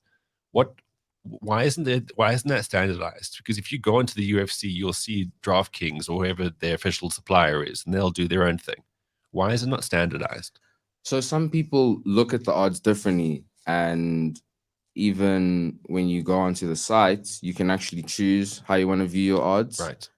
And I mean, it's just preferential in terms of how you would like the odds to be displayed to you. So then to Gareth's point, so 2.85, if I put 100 down and I win on 2.85, I keep my 100 and I win 285. Is that correct? Correct. Okay. Damn, that's good. So that's how. So when you look at that kind of thing and you go, okay, well, it's only 0.35, but your 100 can get you 35 on a favorite. Simphiwe is seriously into this. I've never seen you pay any more attention to anything. I'm paying attention because when I eventually do this, I want to do it right. Like, I'm just like, okay, as the rookie in this room, I'm also a rookie. This is what you do. This is what you don't do. I guess I already know I need to talk to someone. Just making sure that the odds are definitely for me. Are you guys seeing the eye contact that she's making with you? I see it. She's expecting a bonus. Yeah, she's a bit extra bonus. Watch out for this one. All right. So, I mean, this is, as Roxanne says, this is very interesting. There's a whole other world out there. It's a layer to sport. I mean, like, I've been in and around sport for so long. I need other things, right? It's like when you get into anything like food, you're not just going to have pasta and tomato sauce. You might want a bit of oregano throwing in there, whatever. You know what, Ben? A bit of pecorino. And this is like the layers. This might be the thing that eventually gets me interested in sport. Because if you feel strongly about something, it's like the whole thing, put your money where your mouth is, Sure. It's a bit more fun. And if you know that you actually have an investment in the result, suddenly you care about it. Suddenly you watch that rugby game with a whole lot more passion. And it's just so easy because back in the day, you would have to call someone. You have to go somewhere. There was like actual papers involved and stuff. Here, you just pop on. Is anybody else hearing that? Are we going crazy? It's music.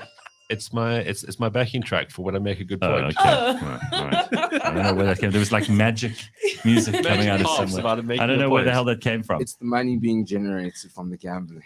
All right. Well, it is time for us to start something new, and we're going to be doing something cool every Friday. It's called Beyond the Scoreboard on cliffcentral.com, and it is time for Beyond the Scoreboard with Ben Karpinski. Thanks so much, Babu. It's nice to meet you, and we'll obviously have lots more questions for you and lots more to ask you about, but we'll get you in again soon. Thanks for helping us out. I hope Simphiwe and I have at least enough information to go on with. It seems like Ben's already flying on this. Let's get into Beyond the Scoreboard this morning, which, of course, is going to be brought to you every single Friday by Supabets. Let's go. Ben, what do you got for us today? Well, Gareth, we do have the greatest weekend so far of sports because it's July, and that means that it's summer in the Northern Hemisphere, so all the big things are really kicking off.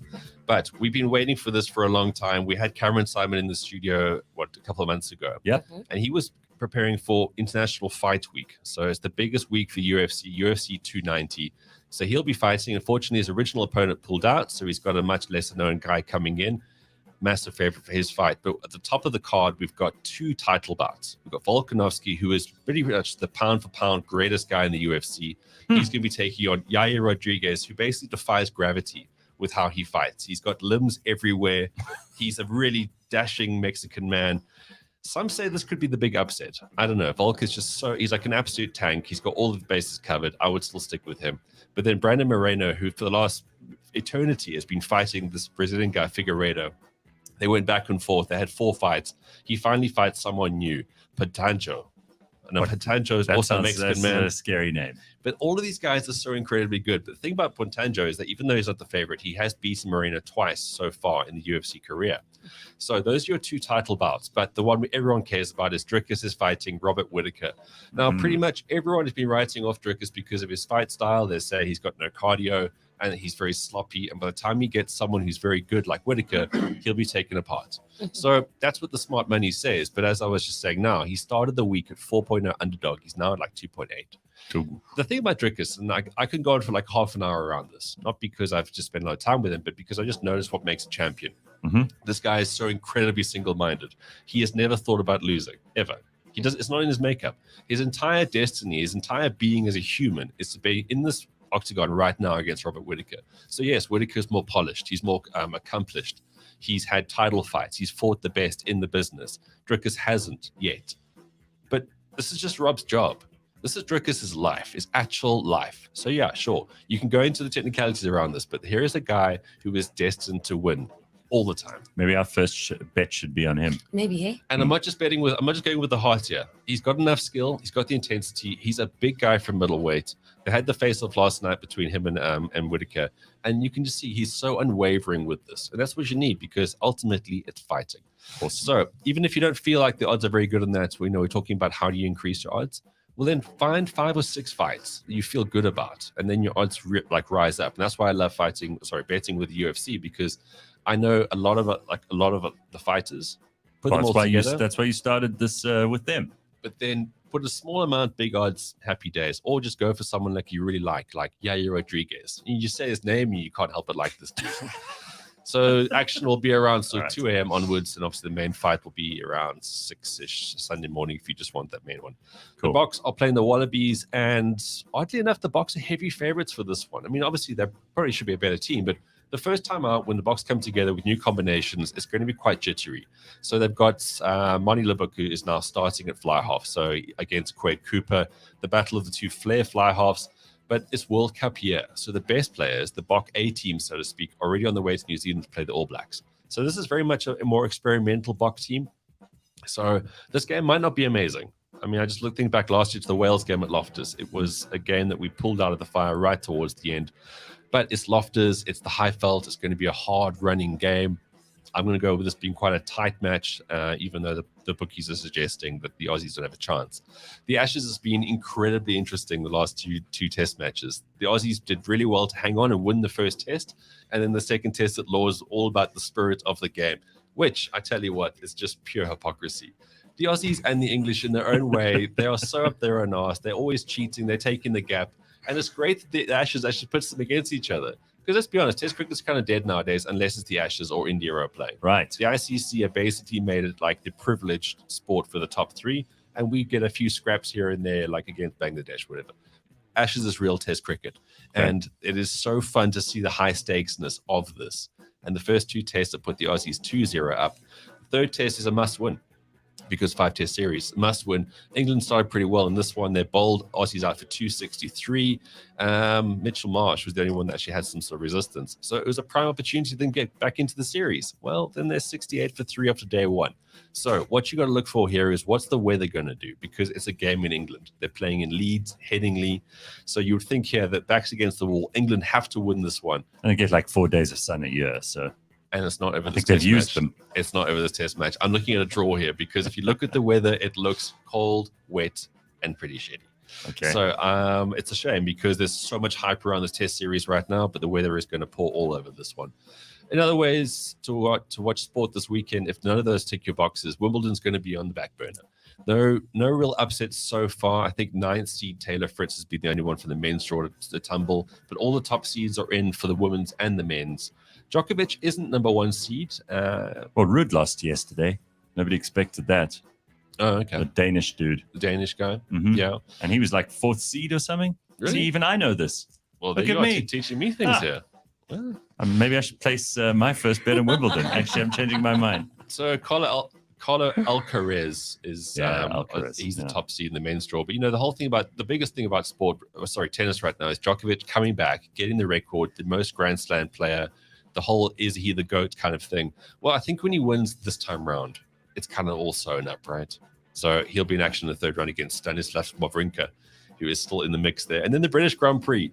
Well, Drive to Survive was the most amazing thing for Formula 1. It got people to really care about the sport again. And it was great because then suddenly Hamilton stopped winning. Mercedes stopped winning. But now everyone's tired of Verstappen winning. So if you look at Bahrain, he won. Australia, he won. Miami, he won. Monaco, he won. Spain, he won. Canada, he won. Austria, he won. Red Bull. Don't you love the way people, as soon as they get what they want, and then they're like, this is getting a bit It's getting boring a bit now. boring now. And this is the tough thing. They said this about Djokovic too. They're like, oh, well, he's winning again. It's no fun to watch if it's just Djokovic. This is the tough thing about Formula One right now. Okay, Yeah. so Red Bull, I've got 377 points, 9 wins, 14 podiums. This is the Constructor Championship. Second is Mercedes on 178, 0 wins, 4 podiums. If there was a time for the Mercedes team, it is this one, George Hamilton, who I always think is like an AI version of what a British person should be.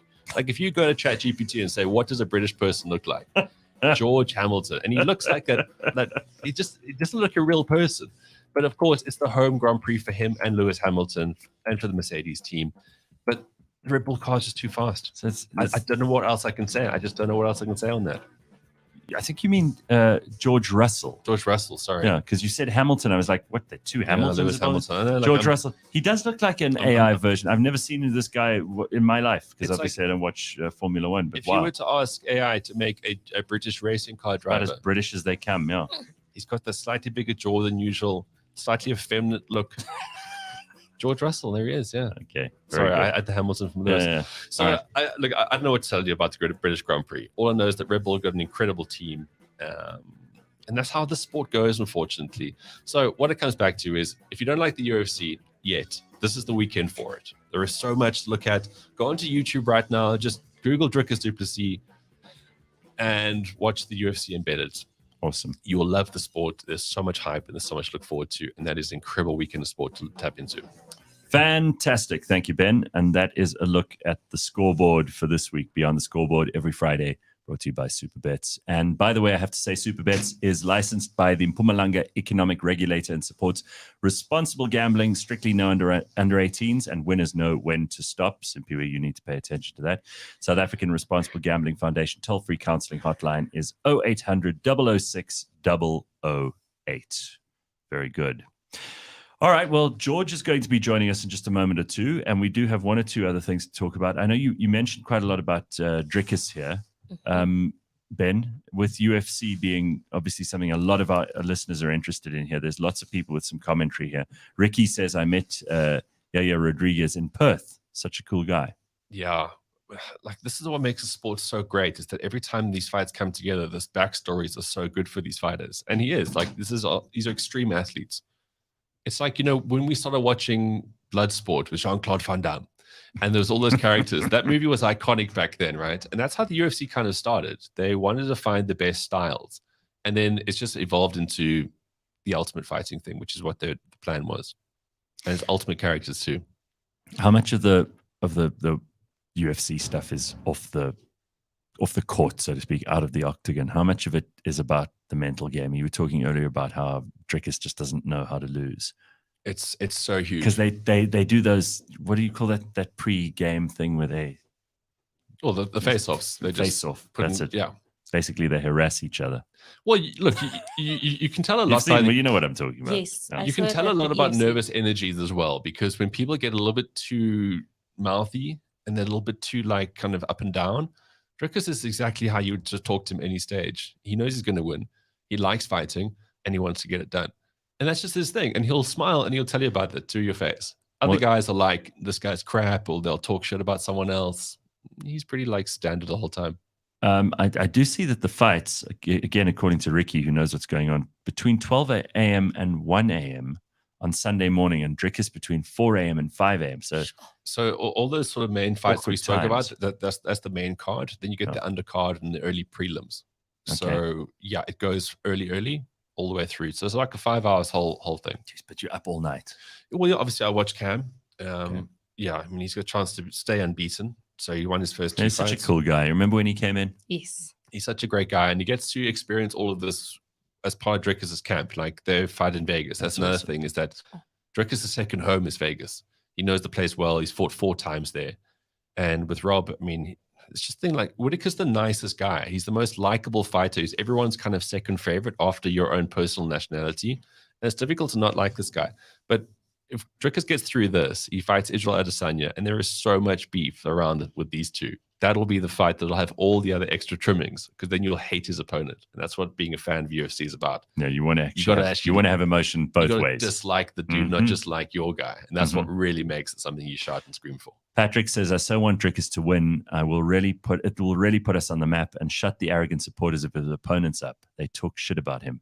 They do all the time. Do they? And the thing about Drickers is as well is that he's really confident. A lot of people don't like confident people. So they think that he's like so into himself, and he's just a confident, balanced kind of guy.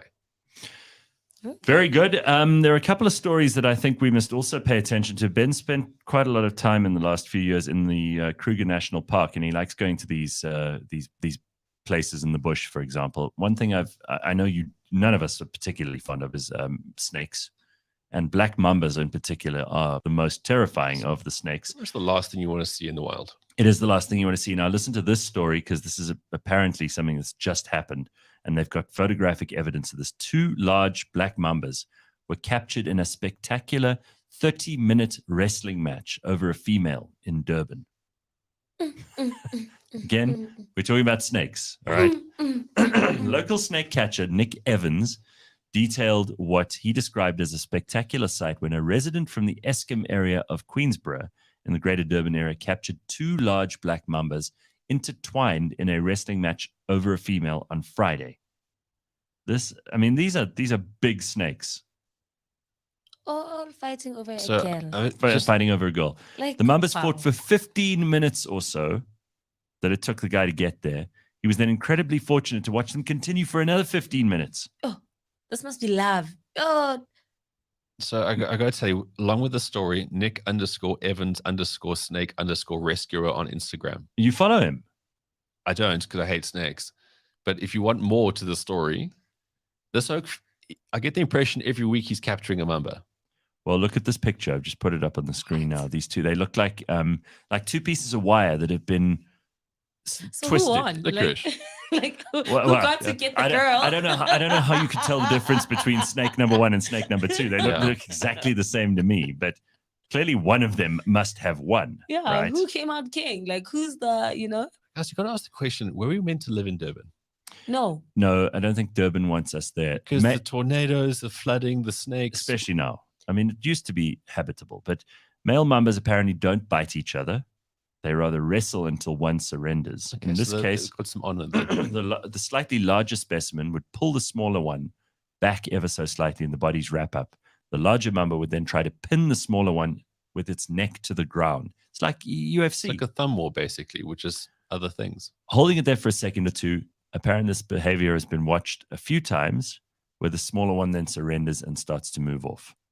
So I got to ask, if the other one was thinking, fuck, I'm getting beaten here, I'm going to have a little sneaky bite. Well, what happens when a mamba bites a mamba?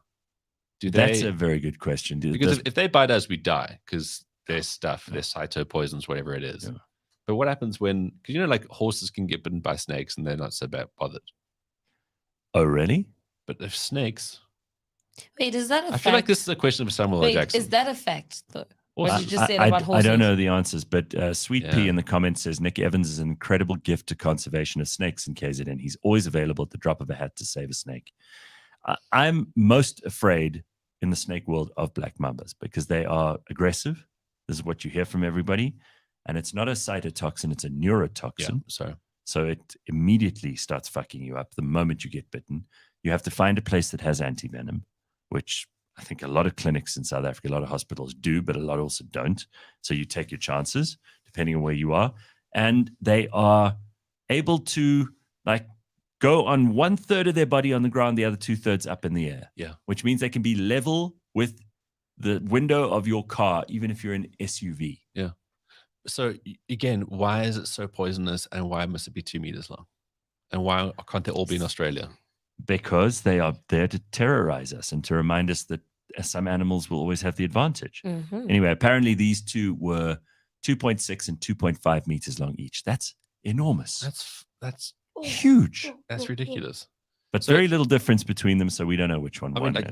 Maybe you could take out averages, take out a bet on Supabets about which mamba's going to win. I absolutely hate. I hate zoos. I think they're terrible places. But the only thing I'd say go to a zoo for is to go look at a mamba and look how it stares at you.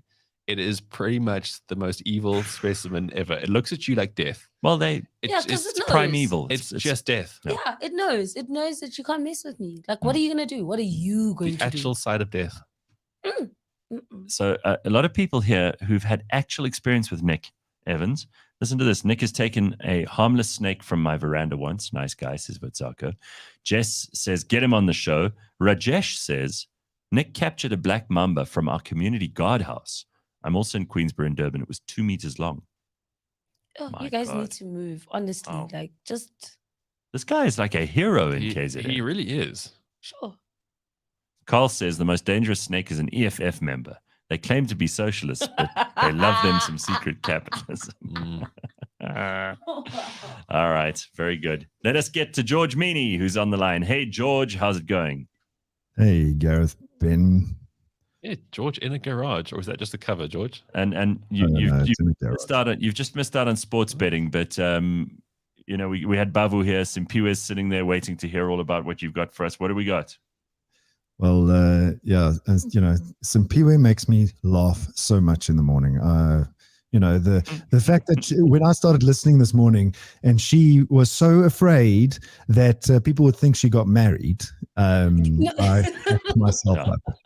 Yeah, she was more afraid that we thought she'd got married than that she didn't tell us she could fly a drone, which I thought was quite an important bit of I just information. had to, guys, I had to clear the air, make sure that whoever's watching or listening knows that I am not married.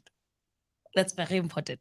Is that because you've got a secret husband somewhere that shouldn't find out that you're busy I love pretending how to be you single? think you must emphasize that. Yeah. Like Yeah. you're saying it a bit hard. All right. So what do we got, Yeah. George? So in Brazil, maybe Simphiwe, if you go to Brazil and you buy yourself one of these, maybe you will get that that marriage that you want. They found some fake Lamborghinis and Ferraris. Cool. So, How cheap are they? Because I'll if it's cheap enough, who the hell cares if it's fake? South Well, Africa is the that's land. We're the land of Fong Kong. We don't give a shit, right? well, exactly. So that's the whole thing. Is these Ferraris and Lamborghinis, which usually go for about 8 million rand, were selling for 1 million rand in Brazil. They were fake replicas, but the trouble was they sported real Ferrari and Lamborghini badges, and that's what got them into trouble. You know, they How weren't did they get them? identical. How did they get the badges? I'm pretty sure you could copy the badges. They got Mitsubishi engines and Alfa Romeo engines and Chev engines, so they're not even close to as fast as a Lamborghini or Imagine Ferrari. you get a Lamborghini, but you hear the engine and it's like an Alfa Romeo. Forget hearing, like when you're on the highway, not even on the highway, because you know in SA, you're at the robots and then they're gonna look at you, oh Lambo, let's go. And then Yeah. you just That's a disaster. So the owner of this little operation, he is up in arms because he's been doing this for 20 years, and he reckons that it is really appalling that they are trying to go after him, because he reckons that he's not making replicas. He is going through some Brazilian law that allows you to make a replica that is not entirely identical. So Well, he's full of shit, George, because you should go to jail if you make fake stuff. Exactly. Doesn't matter where in the world you are. I think if you're trying to you're trying to make something that's not the real article, but you're almost trying to pass it off as the real article. It's got to say replica on the side. Yes, exactly. Replica. It's got to not have the badge, but this guy apparently is Kong. Fong Kong. Yes, Yeah. Cacophony of Jabbering. Jabbering. Cacophony of Jabberings, exactly. So closer to home, though, the JMPD officers in South Africa are soon to wear body cameras to avoid bribery and corruption. The trouble I have with the story is, does the body cam have an off switch? of course, Yep. inside they'll just even System cover is it down. with their hands Yeah. and be like, Chief, Yeah. how much is scope? System is down. We're offline. Yeah, suddenly the camera will go dark like this, Mm. and suddenly you'll have.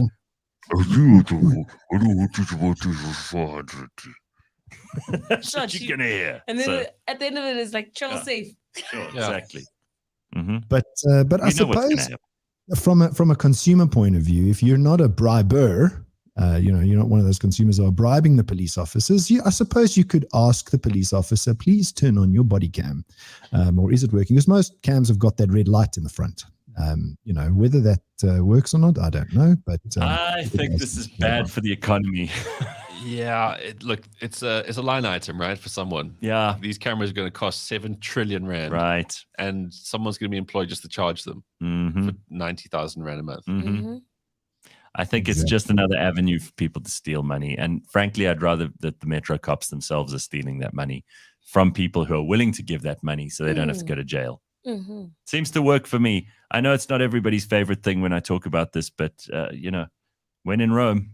Yeah, you got to choose your demons. And right now, the one where I just get stopped and Chief. If you can't talk your Chief. way out, there has to be a second option before you get thrown in jail, especially, if you can make a plan. Well, if you think about the licensing, there's that mystical machine that makes all our traffic discs licenses. Yes. That one machine, and it breaks and we don't have anything. Yes. Imagine how they're going to repair these cameras. No, it's going to be a disaster. that's really going to break. They're not going to work. It's and isn't the Joburg Metro Police Department at war with the South African Police Services or something? They're like trying to kill each other. So I actually don't think that we need any more camera footage. Thank you very much. All we'll see is VIP protection units beating people up. Well, What this else is we a got? budget to stop corruption, and Wild horses couldn't pull these people away from corruption. I just love how they think that's like. Sorry, George. I love how they think that corruption's so like superficial. It's like just there, guys. We'll just take that away. It is so. It's a rooted behavior. It's cultural. It's cultural. Part of being South African. It's like doing shitting movies is part of being Australian. Yeah.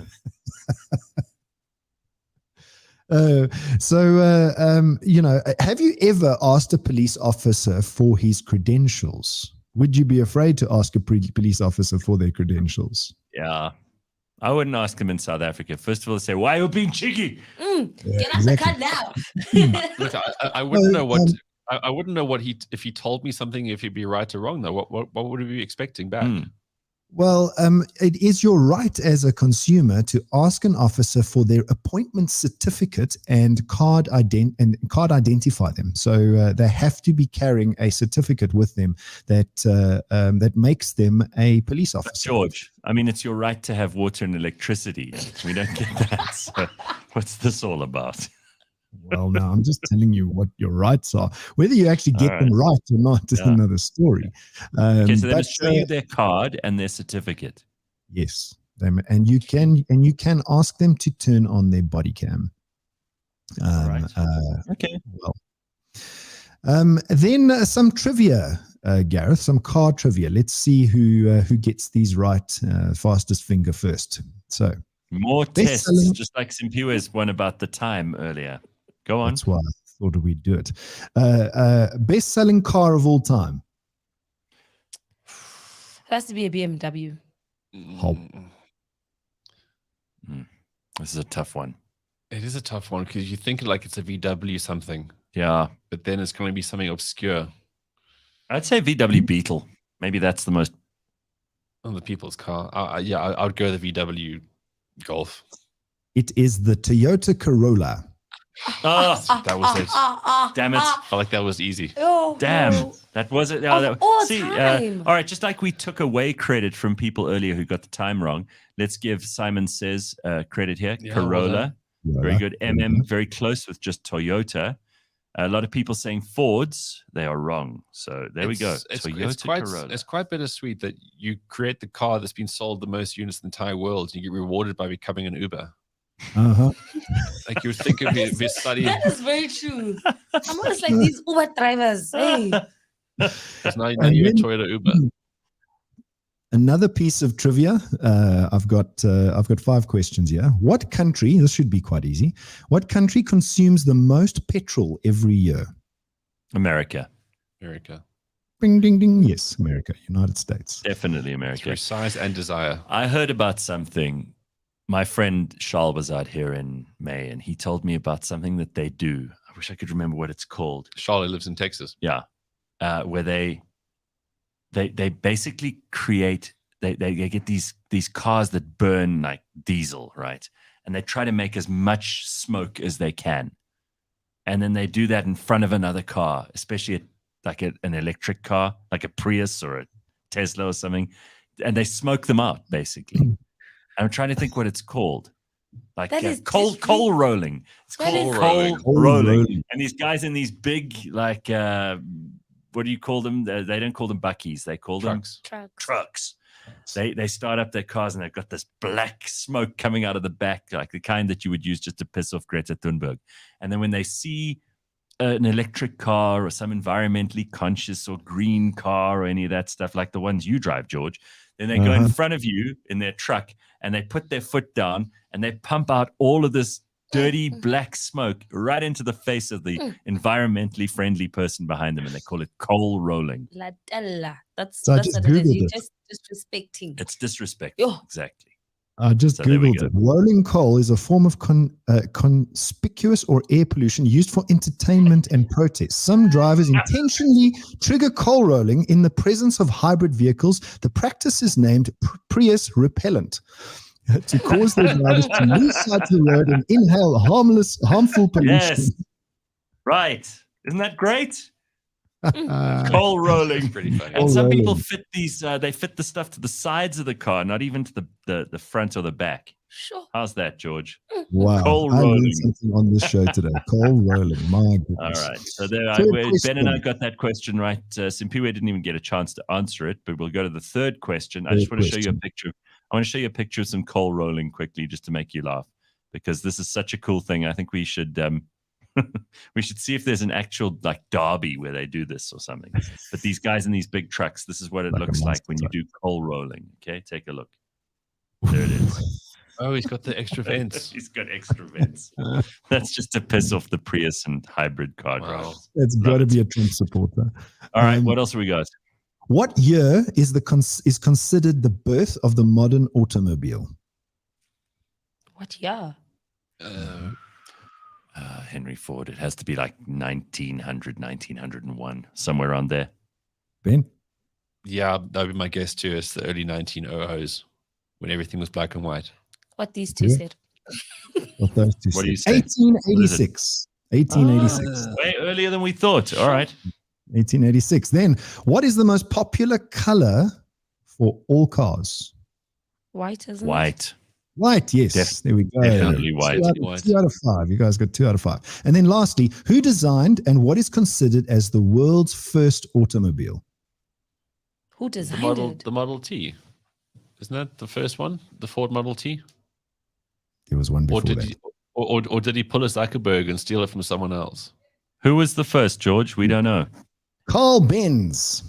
Ah, Carl Benz. Carl Yeah. Benz. It was a Mercedes Benz. All right. So the first car ever. That's interesting. Sure. How come old Ford seems to have stolen the thunder on that one? Well, he was the Because biggest he's production famous line. as Zuck. Yeah, Yeah, he maybe was. Zuckerberg. All right. Well, that was fun, George. Can we do another quiz next week? We can. I can pull one out of the I like this. coal Oh, rolling. very good. Okay. Coal rolling, everybody. Have a good weekend of coal rolling. Have an excellent time. We will be back on Monday morning, 6 a.m., bright and early. Be good and keep warm this long week. Well, it's not a long weekend, but this weekend. And we will see you then. Cheers. Bye.